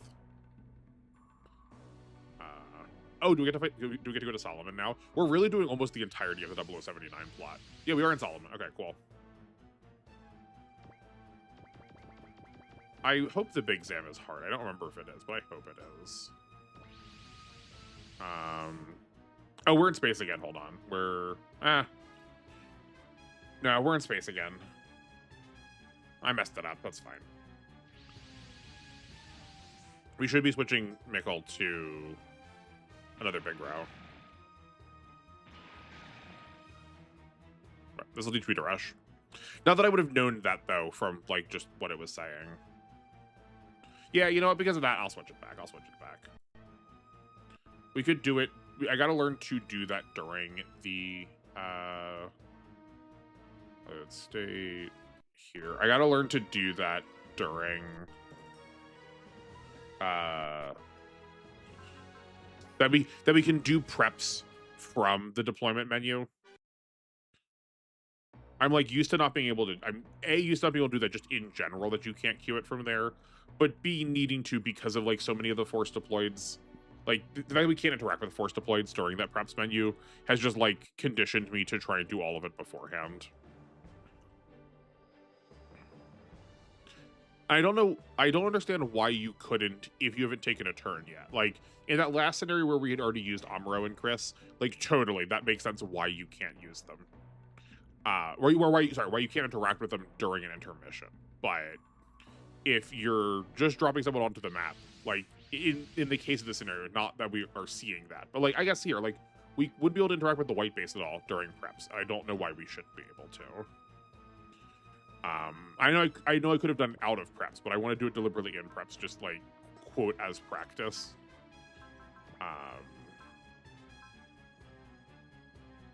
Okay, you need to go into this big row.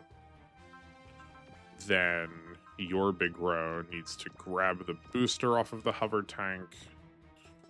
Does the hover tank have anything else on? I don't know if we equipped it with anything else. No, okay. Well, then I guess we are going to look if we're already here. Right, and then we can switch out the parts for space on the 2 Dragonar units. Switch out dust proofing.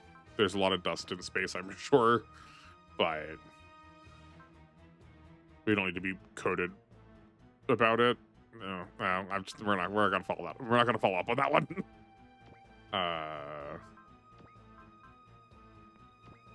Okay, I believe those are all of the pivots. G Fighter, Big Row, G Fighter, Jim. I'm trying to figure out where. Oh, here, and the Alex is here. Okay.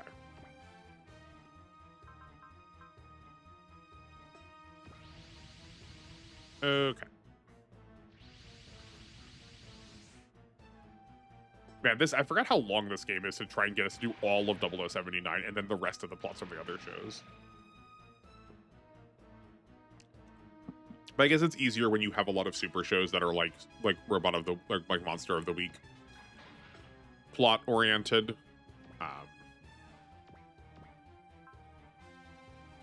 So then you can like it's hard to recreate that as meaningfully.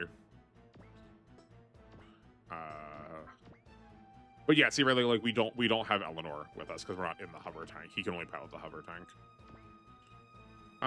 Actually, yeah. So what I wanted to check was, does anyone have scan before we? Oh, the Borrelios does. Okay.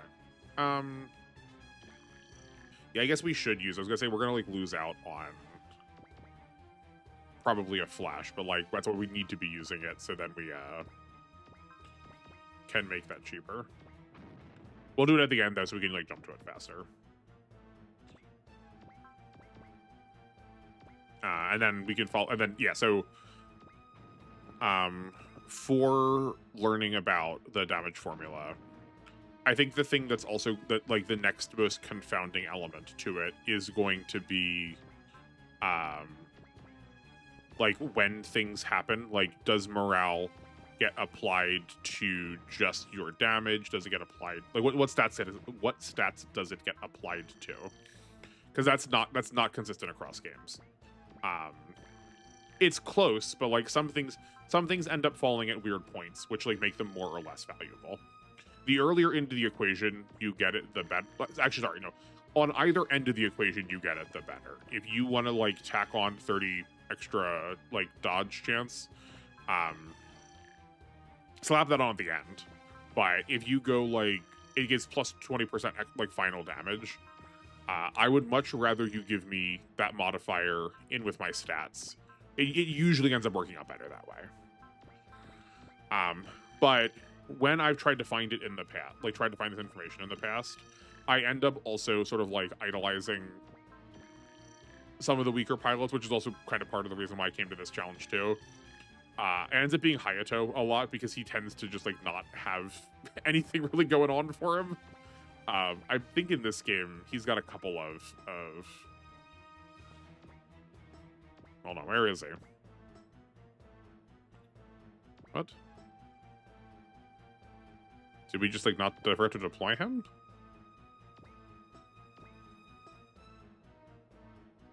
Oh no, he's in one of the G fighters.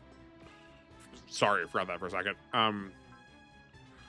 Where like he has potential and shield defense and support attacks, where in like plenty of other games he just doesn't get anything, or at least it takes him forever to be able to get stuff.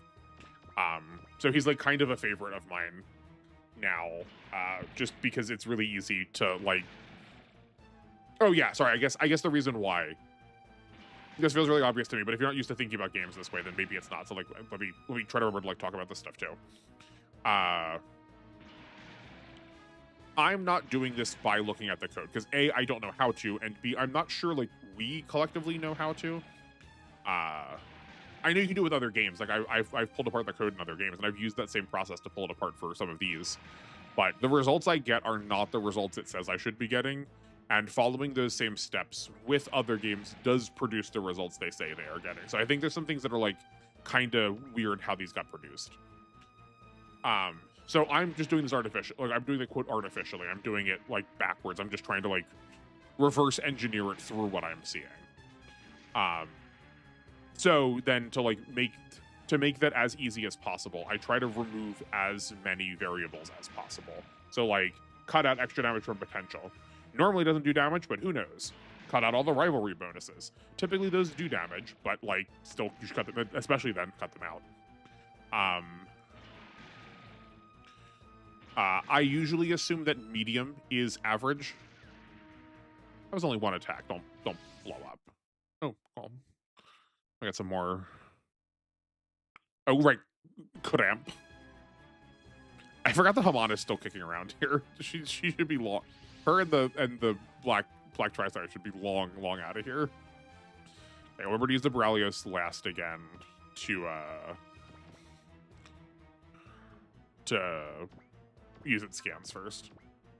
Or sorry, not use its scans first. Be able to use its scans and then we can switch. We can pivot to it easier.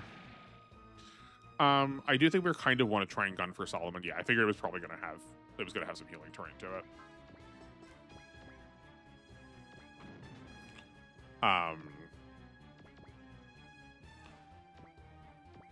But yeah, so I generally assume that medium is average. I've yet to be proven wrong about that. That anything below medium is a decrease from just like normal rest of the calculations, and then anything above medium is an increase in those calculations. And then the same is true for like an A in parameters, that A tends to be default, that it's a 100% modifier, which is to say nothing. Whereas like an S is like 110 or 115% percent modifier.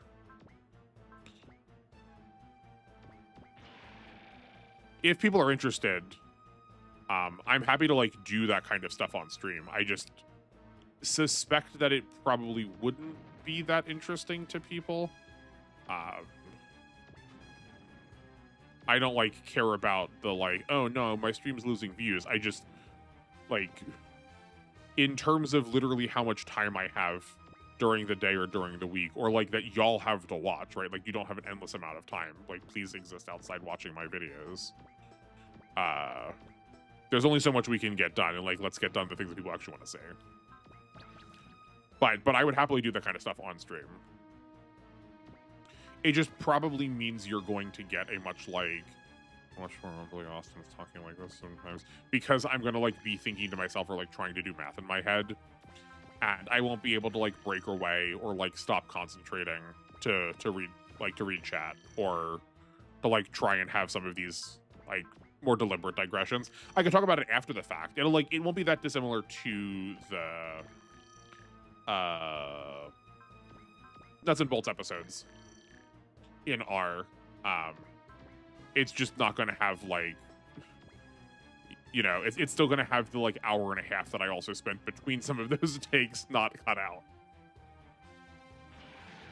It feels like that's more of a possibility once I get some like once I'm established a little bit more, and we have like an active chatting community, so that like if I can't immediately like entertain, that like people will be able to talk amongst themselves.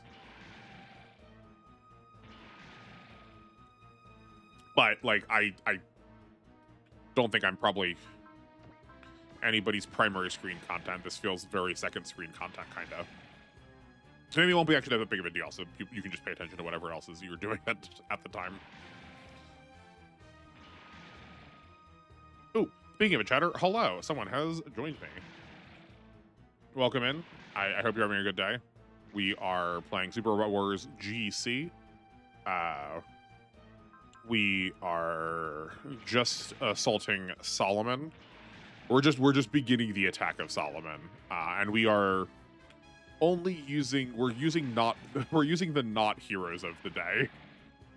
If you could put it on if you could put it on the box art, it's not on the team.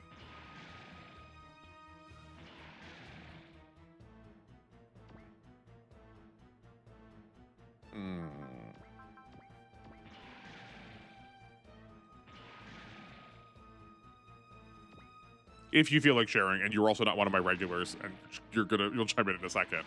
I would love to know your experience with the Super Robot Wars series. So if you want something to talk about, that's what I would love to know the most.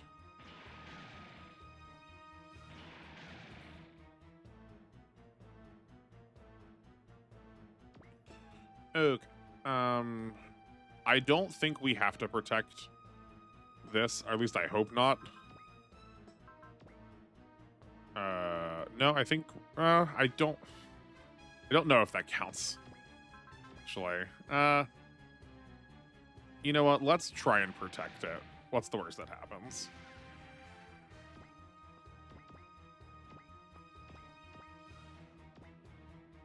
Yeah, that's slow enough that we can commit a dry to it safely. Drow. Sorry. I was combining dine and drow into dry.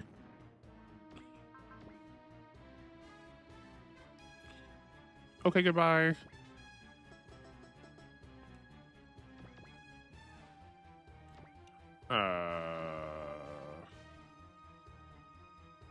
Oh yeah, no, we can probably clear most of these off.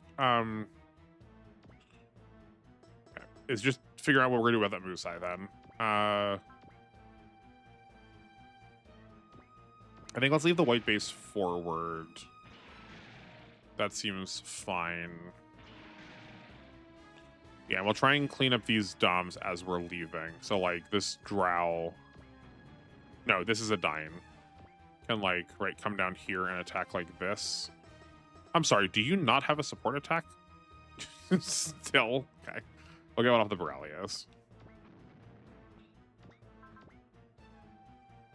So let's take the further back one then. Perfectly fine. We need some stuff to take hits. We've got 2 healers. That's just some free XP.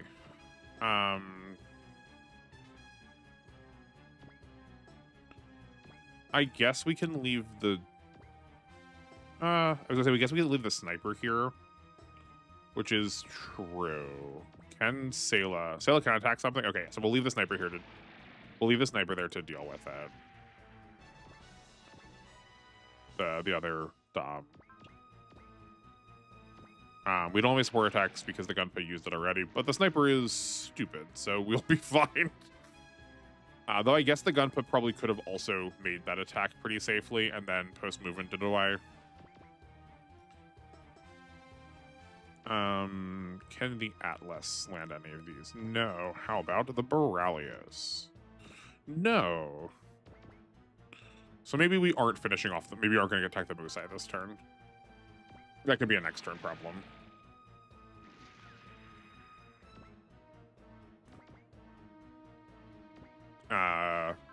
Yeah. So we can finish. Yeah. We'll attack the Musai dies next turn. And then this Musai and probably some of these generics that have gotten to us can die the turn after that, and then we can destroy the Chive. I think that Chive is like a unit that has lived in my head more than probably it deserves. But the line for it dying just like goes so hard. That it has a self-destructive run on the white base. I don't remember the line perfectly, so I won't quote it and thereby ruin it, but it's a very good scene, I think. Oop, you got something. I gotta click through this a lot slower. I don't know what you got there. I thought it said it went to level 1. but we already have one. We went from 2 to 3. Did you not have 3 potential before? I did just point out how much potential you had at the beginning of this map. We can look at it quick. Maybe. Yes, okay, he got level 3 potential. Okay, cool.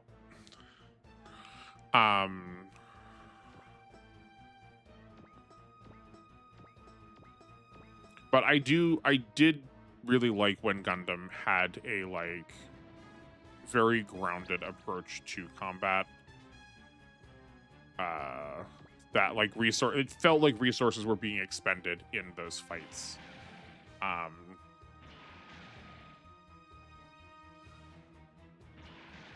That victory wasn't assured, but that, like, it gained by any means was worthwhile to the people who are trying to gain it. Oh, right, I forgot. I guess that is the downside. We have, like, no defensive properties. With this, the Jim Sniper might die.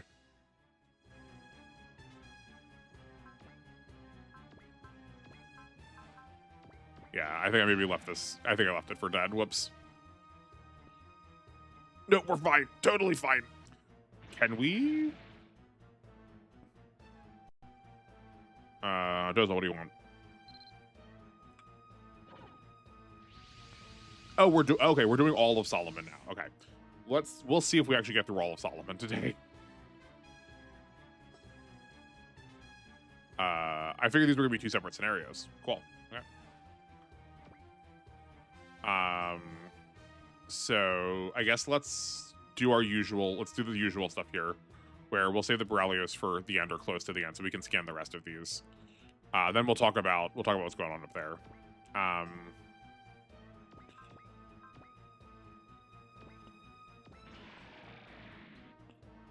Okay.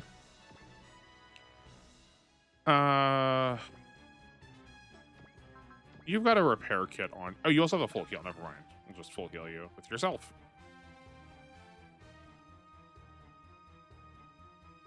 You know what? Let's figure this stuff out first. This Dom is dead to whoever we want to give it to. So probably Light can take that. Yeah, that seems good. And then let's just chain Big Rose after the Musai. Or this will just be lethal to start. Yeah. Good gracious, do we take damage, though? I guess they are battleships. And this is also nickel. A penny.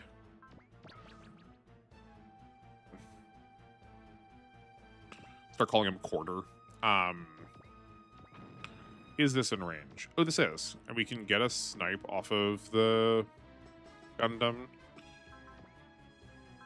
We'll flash that. That's better. Flash and like, I understand why it's on Kai. Like, I've commented on before why it's useful, but just like flash and persist together feel really silly, where you definitely want one over the other. Right, the Gundam has to break its parts, though. Okay, that was a little bit of a waste. I didn't think about that. So that's definitely an upside to the Big Rose, is that we can also just go for the battleships immediately. Like, they're HP pool immediately.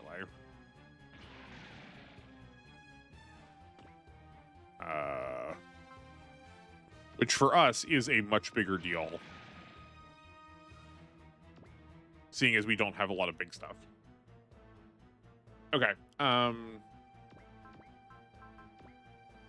It's like this is probably going to be in parts too. Yeah.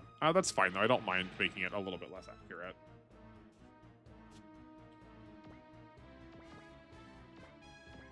But like this is not worthwhile. Yeah. So let's send you back up to the right.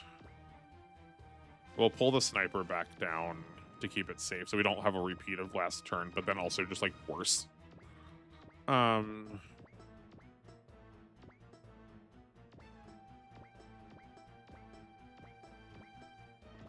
I guess we'll go back here to heal. And we'll move our resuppliers up with our snipers. And I'll put the Borrelios in here too, but we can now do this, and then we can look at the new menace on the battlefield. There's also 3 Chivets here. I don't think we ever. No, I guess there probably were multiple Chivets at the Battle of Solomon. It's just that like the white base doesn't have to deal with them.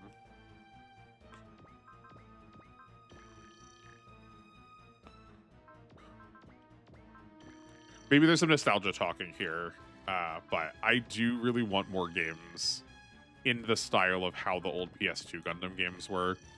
The Gundam series that contains the letters VS and then the punctuation period, the versus. I don't want to call it the versus series though, because Gundam versus Zeta Gundam and EFSF versus Xeon, and even whatever the good team was in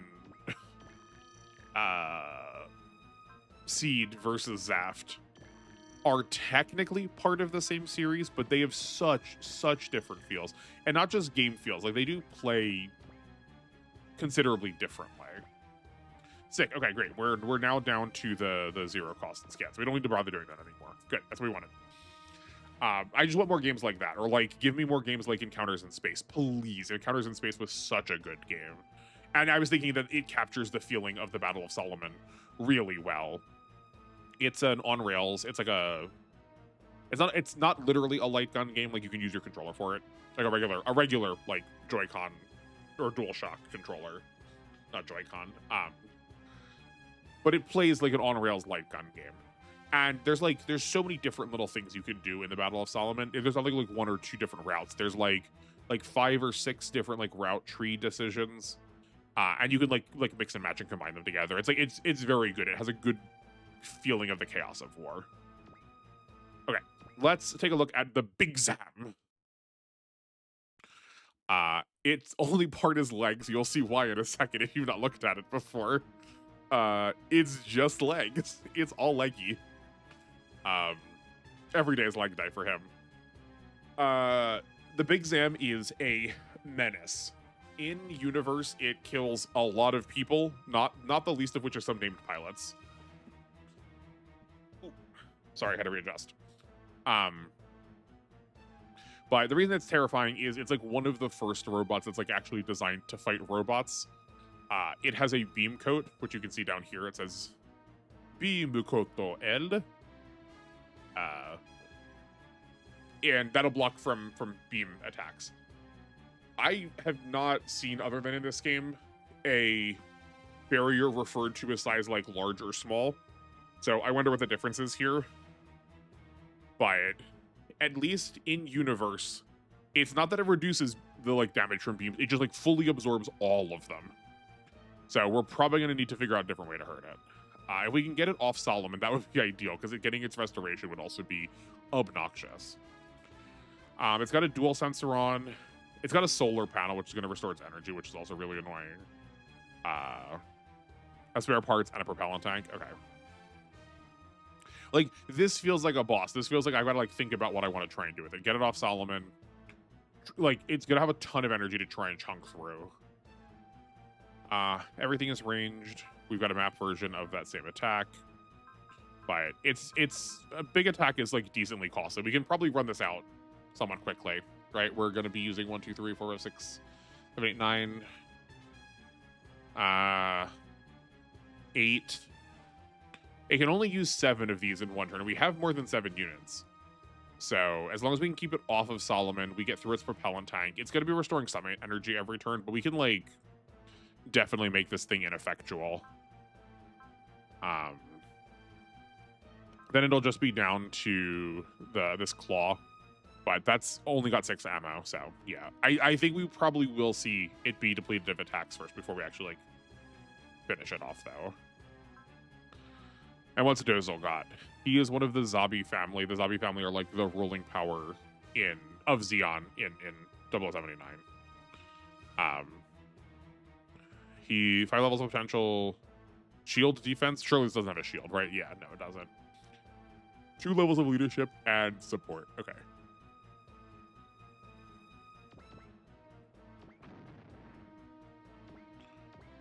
Oh, we were supposed to move that to the right. That's fine. Yeah, we'll see how far we get. I'm not like hard cut on 8 o'clock being my stopping time. But once we get to 4 hours, we'll see where we are, which is about due in 13 minutes.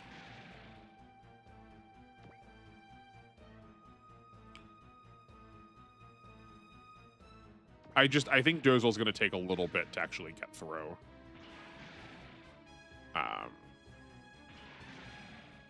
And I'm worried. Oh boy, that Chive also does a lot of damage. Yeah, we're gonna need to be careful with the rest of the Chives too then. Yeah, I'm worried that if I play sloppy like I have been, we could really lose a lot to the Big Zam. It is usually designed to be it's usually a menace, and rightly so. So yeah, ideally we will clear everything up until that point. We can maybe save the Zanzibar. Not that I want to save the Zanzibar, like maybe aside from the Zanzibar. We'll clear everything up to that point.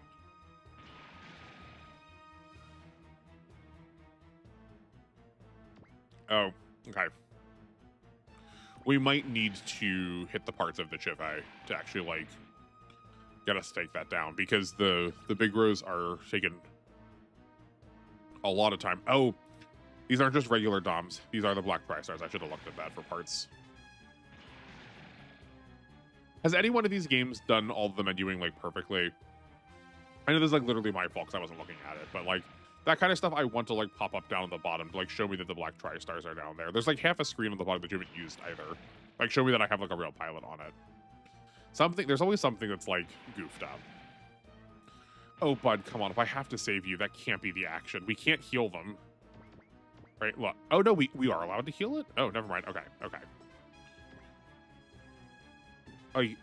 Joaquin is supposed to die.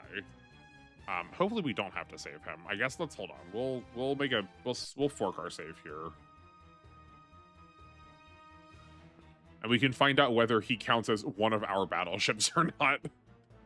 We can't control him, but he does have a blue tag around him and not, like, a yellow or green tag suggesting that he is, like, a third neutral team.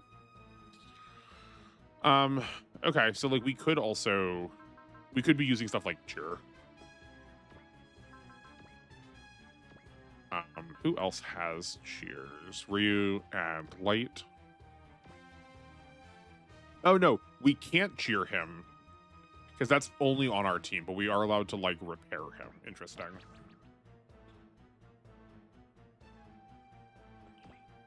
Okay, well. Ooh, this is out of range. That's good. Though, you know what? We probably should be attacking its weapons, because it is just... And of course, that's spare parts. Okay. Because it's a battleship. It's still got something to its body. I was gonna say, probably most of its weapons, if not all of its weapons, are on its weapons. But no. So let's take the big rows back here and try and take out all of these named pilots. And then leave the Chive. No, you know, we've done like half damage to it. Okay. Huh.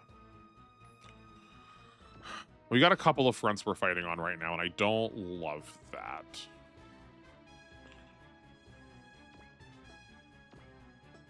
But the Chive, it has to be the Chive we're taking out, because it's the thing that's like menacing Joaquin right now.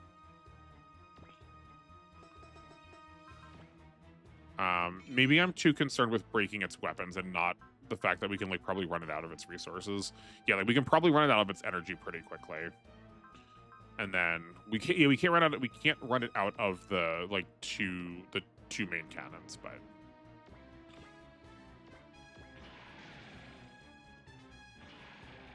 he only has 6,000 health. Or 66, yeah.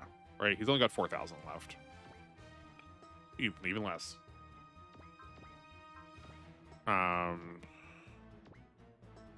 Let's fire our mega particle cannons. Yeah, no, okay. This was the right call.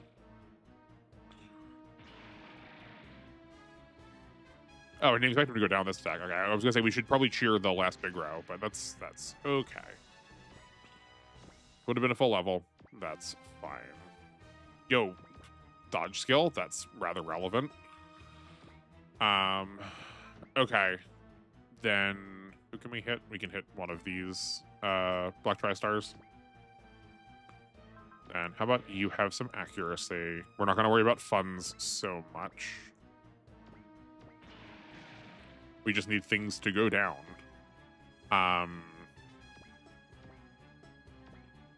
If we can clear those Zakus, that would make me feel a lot more comfortable. So maybe we save this big row for that. 2, 3. I also want to deliberately be using melee to try and get that farmed into a skill point. Actually, yeah. What do you have? Do you have either of these going yet? No. See, here's where it would be good if we could see, you know, what our progress looks like towards them. I guess worth saying, if you can hear me, if the stream drops this close to the end, I won't bother restarting it though. We'll end up calling it for the night then.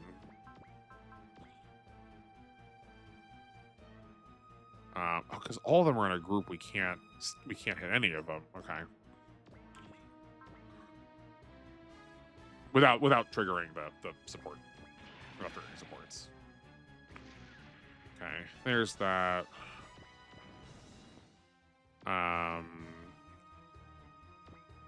That's fine. We can take out Akos because we're still fighting him for some reason. He is like an episode in the anime, and he's fighting him like 3 times here.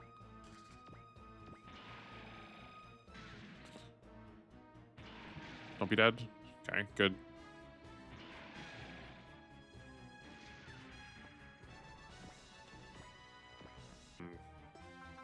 You still don't have a way of dodging, though.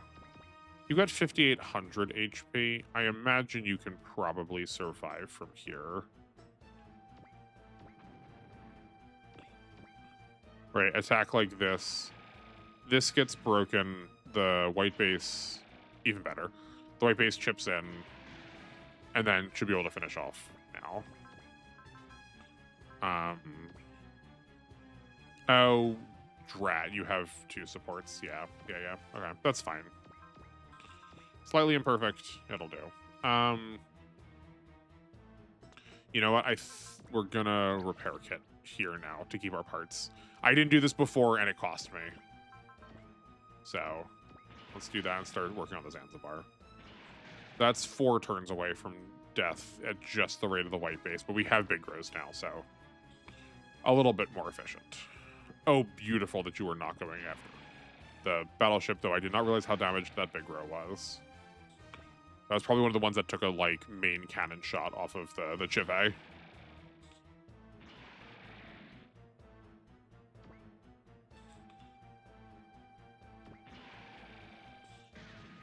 Fine, totally fine.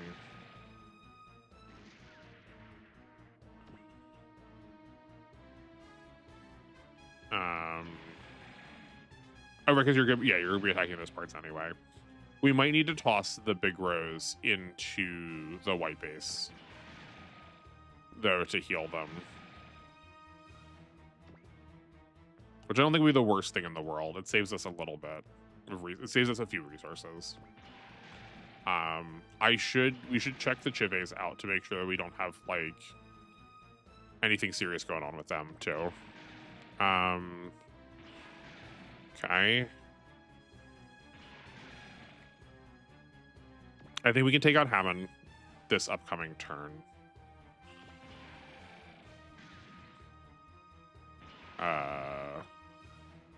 And actually probably the Black Tri-Stars at this rate. Yeah, I know you're using your repair kit. I planned bad. Hush. So I doubt we're gonna be able to get onto Solomon then. Could you not attack in a way that's so self-destructive? But I don't have the resources to be able to spend to keep you alive. Okay. We could funds here for an extra 1,000, but I think living is probably better because dying costs us more than 1,000. So, yeah. This only hits, yeah. So that only hits the body of the, or that only hits the not body of the ship. So we need to be attacking elsewhere.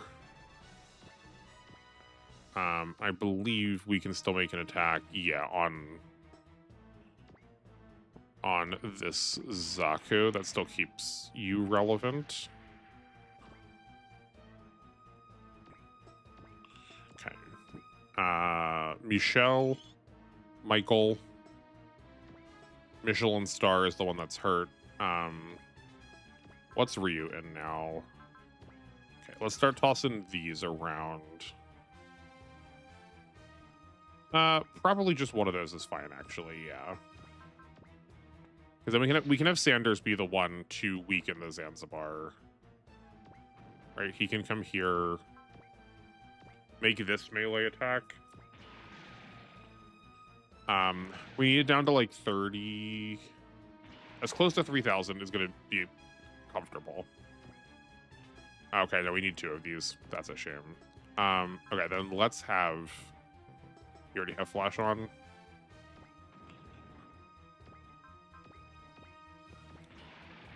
Okay, now the white base can finish. There.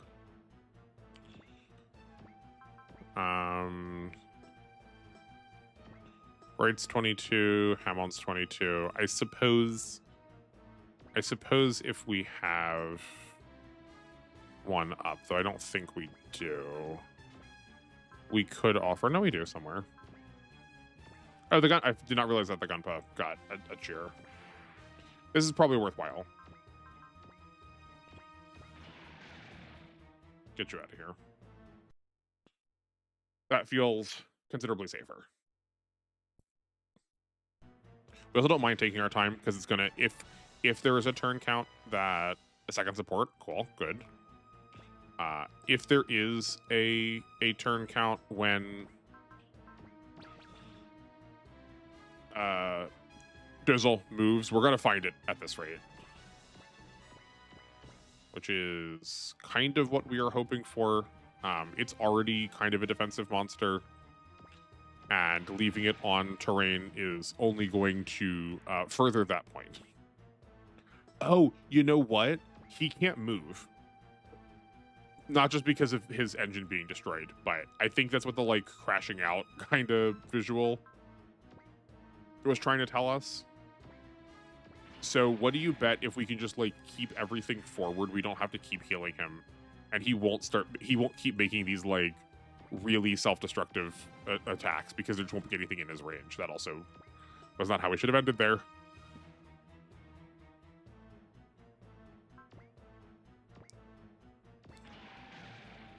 Sayla kills there.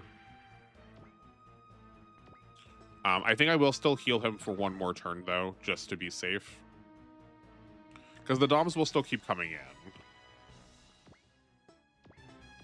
Okay, now let's figure out who's hurt. I know there's technically better ways to do this, but this is how I'm going to do it. I think the white base is our best target, and then we can heal Mikal next turn. You have a flash, and just move forward there. Okay, I think that's good. Okay, we have now hit, we're now past 4 o'clock, which is totally fine. So I think let's deal with these generics. Get up to where the... Oh, boy, we have to start blocking. Okay. We should have blocked before. That's not good. Oh, wait, no, we're fine, because they're going to attack parts. Let's deal with the generics, get up to the Chives, and then we'll call stream there.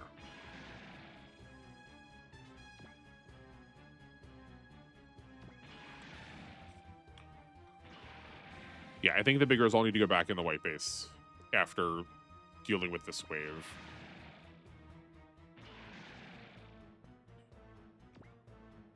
They are putting in a lot of work, though.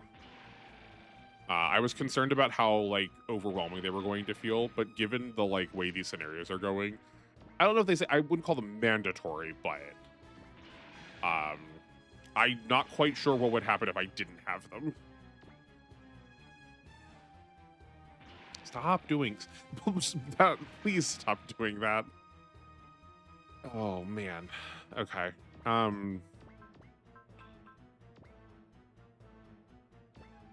Yeah, we're definitely bullseyeing you.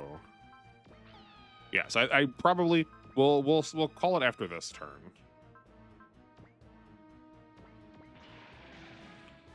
That's a good start. Why can't... Oh, because you don't have energy. That would be a problem.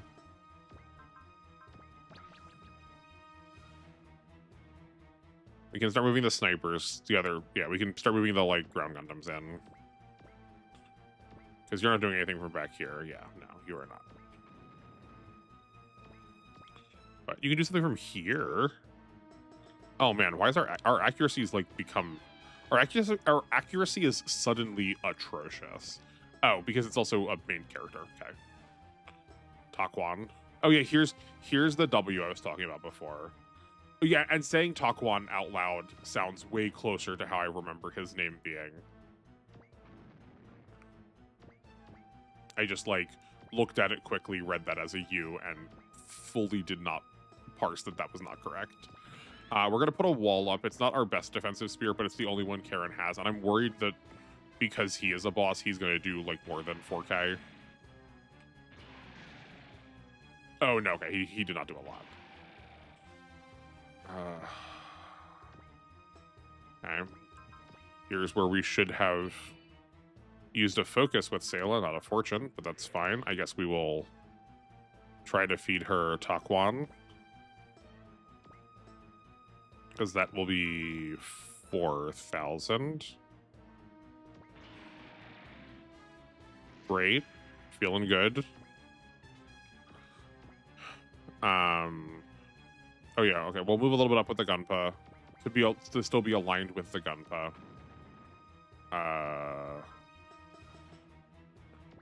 You know, let's try and grab these attacks now.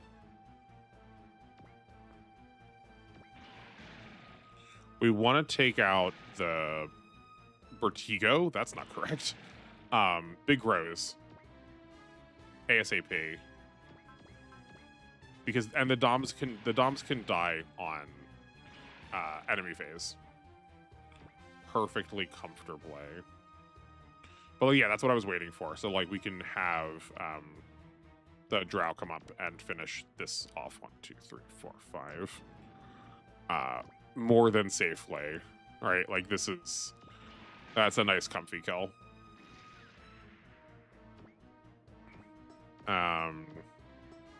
Okay, are any of the rest of these people bosses? No, okay, good. Yeah, so then the Chive, like we're definitely taking these in wave. The Chives will be the next problem / a like future stream problem.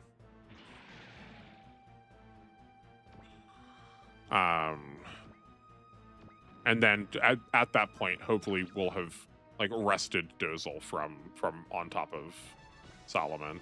But I have a sneaking suspicion. That he probably isn't going to move. At least, fortunately for us, we do get to the terrain tiles too. Okay, at this point, I don't think we're gonna be able to kill the big. No, we might be able to. Hold on, let's get Kai both of his defensives.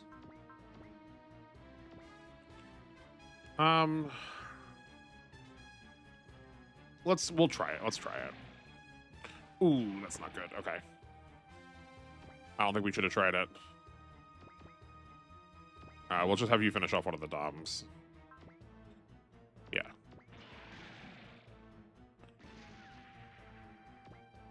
That's fine.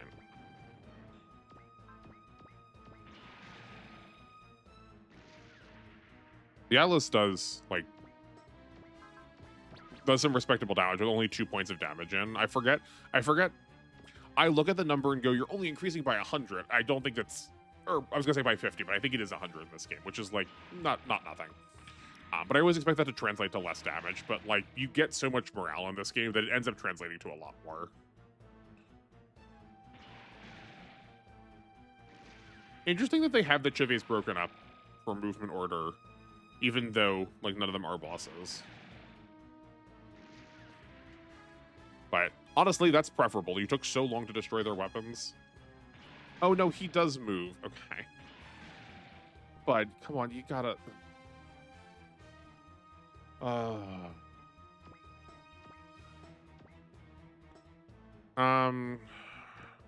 Yeah, okay. Let's call it here.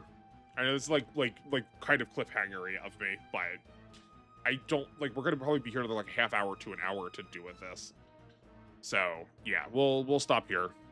Let's make sure I save right now before I think I do, and then not actually get it. Great. We'll cover over the forked one. That'll work.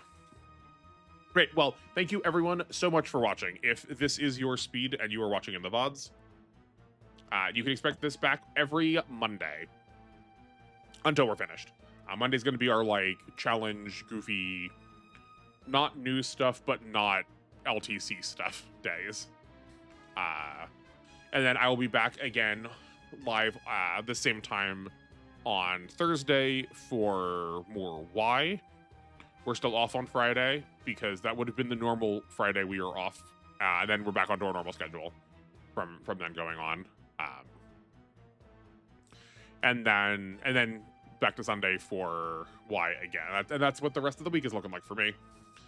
I don't think we've got any other exciting announcements coming up. I need to like dial it back on making quite so many videos. Like Alpha will oh yeah, I guess Alpha will still be out on Wednesdays. I'm just not live. I just have that done already. We just need to post it. But yeah, I'm dialing back a little bit on some of the other like pre-recorded content just to like give myself a break after like grinding through that for so long. But you can expect to see some of that stuff back closer to the end of the year.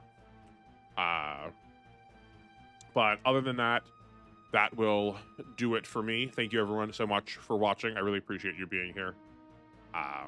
And I will, if I haven't caught you, if I don't catch you in the streams, I will catch you in the VODs. And go out and make meaning with the rest of your day. Take care, everyone.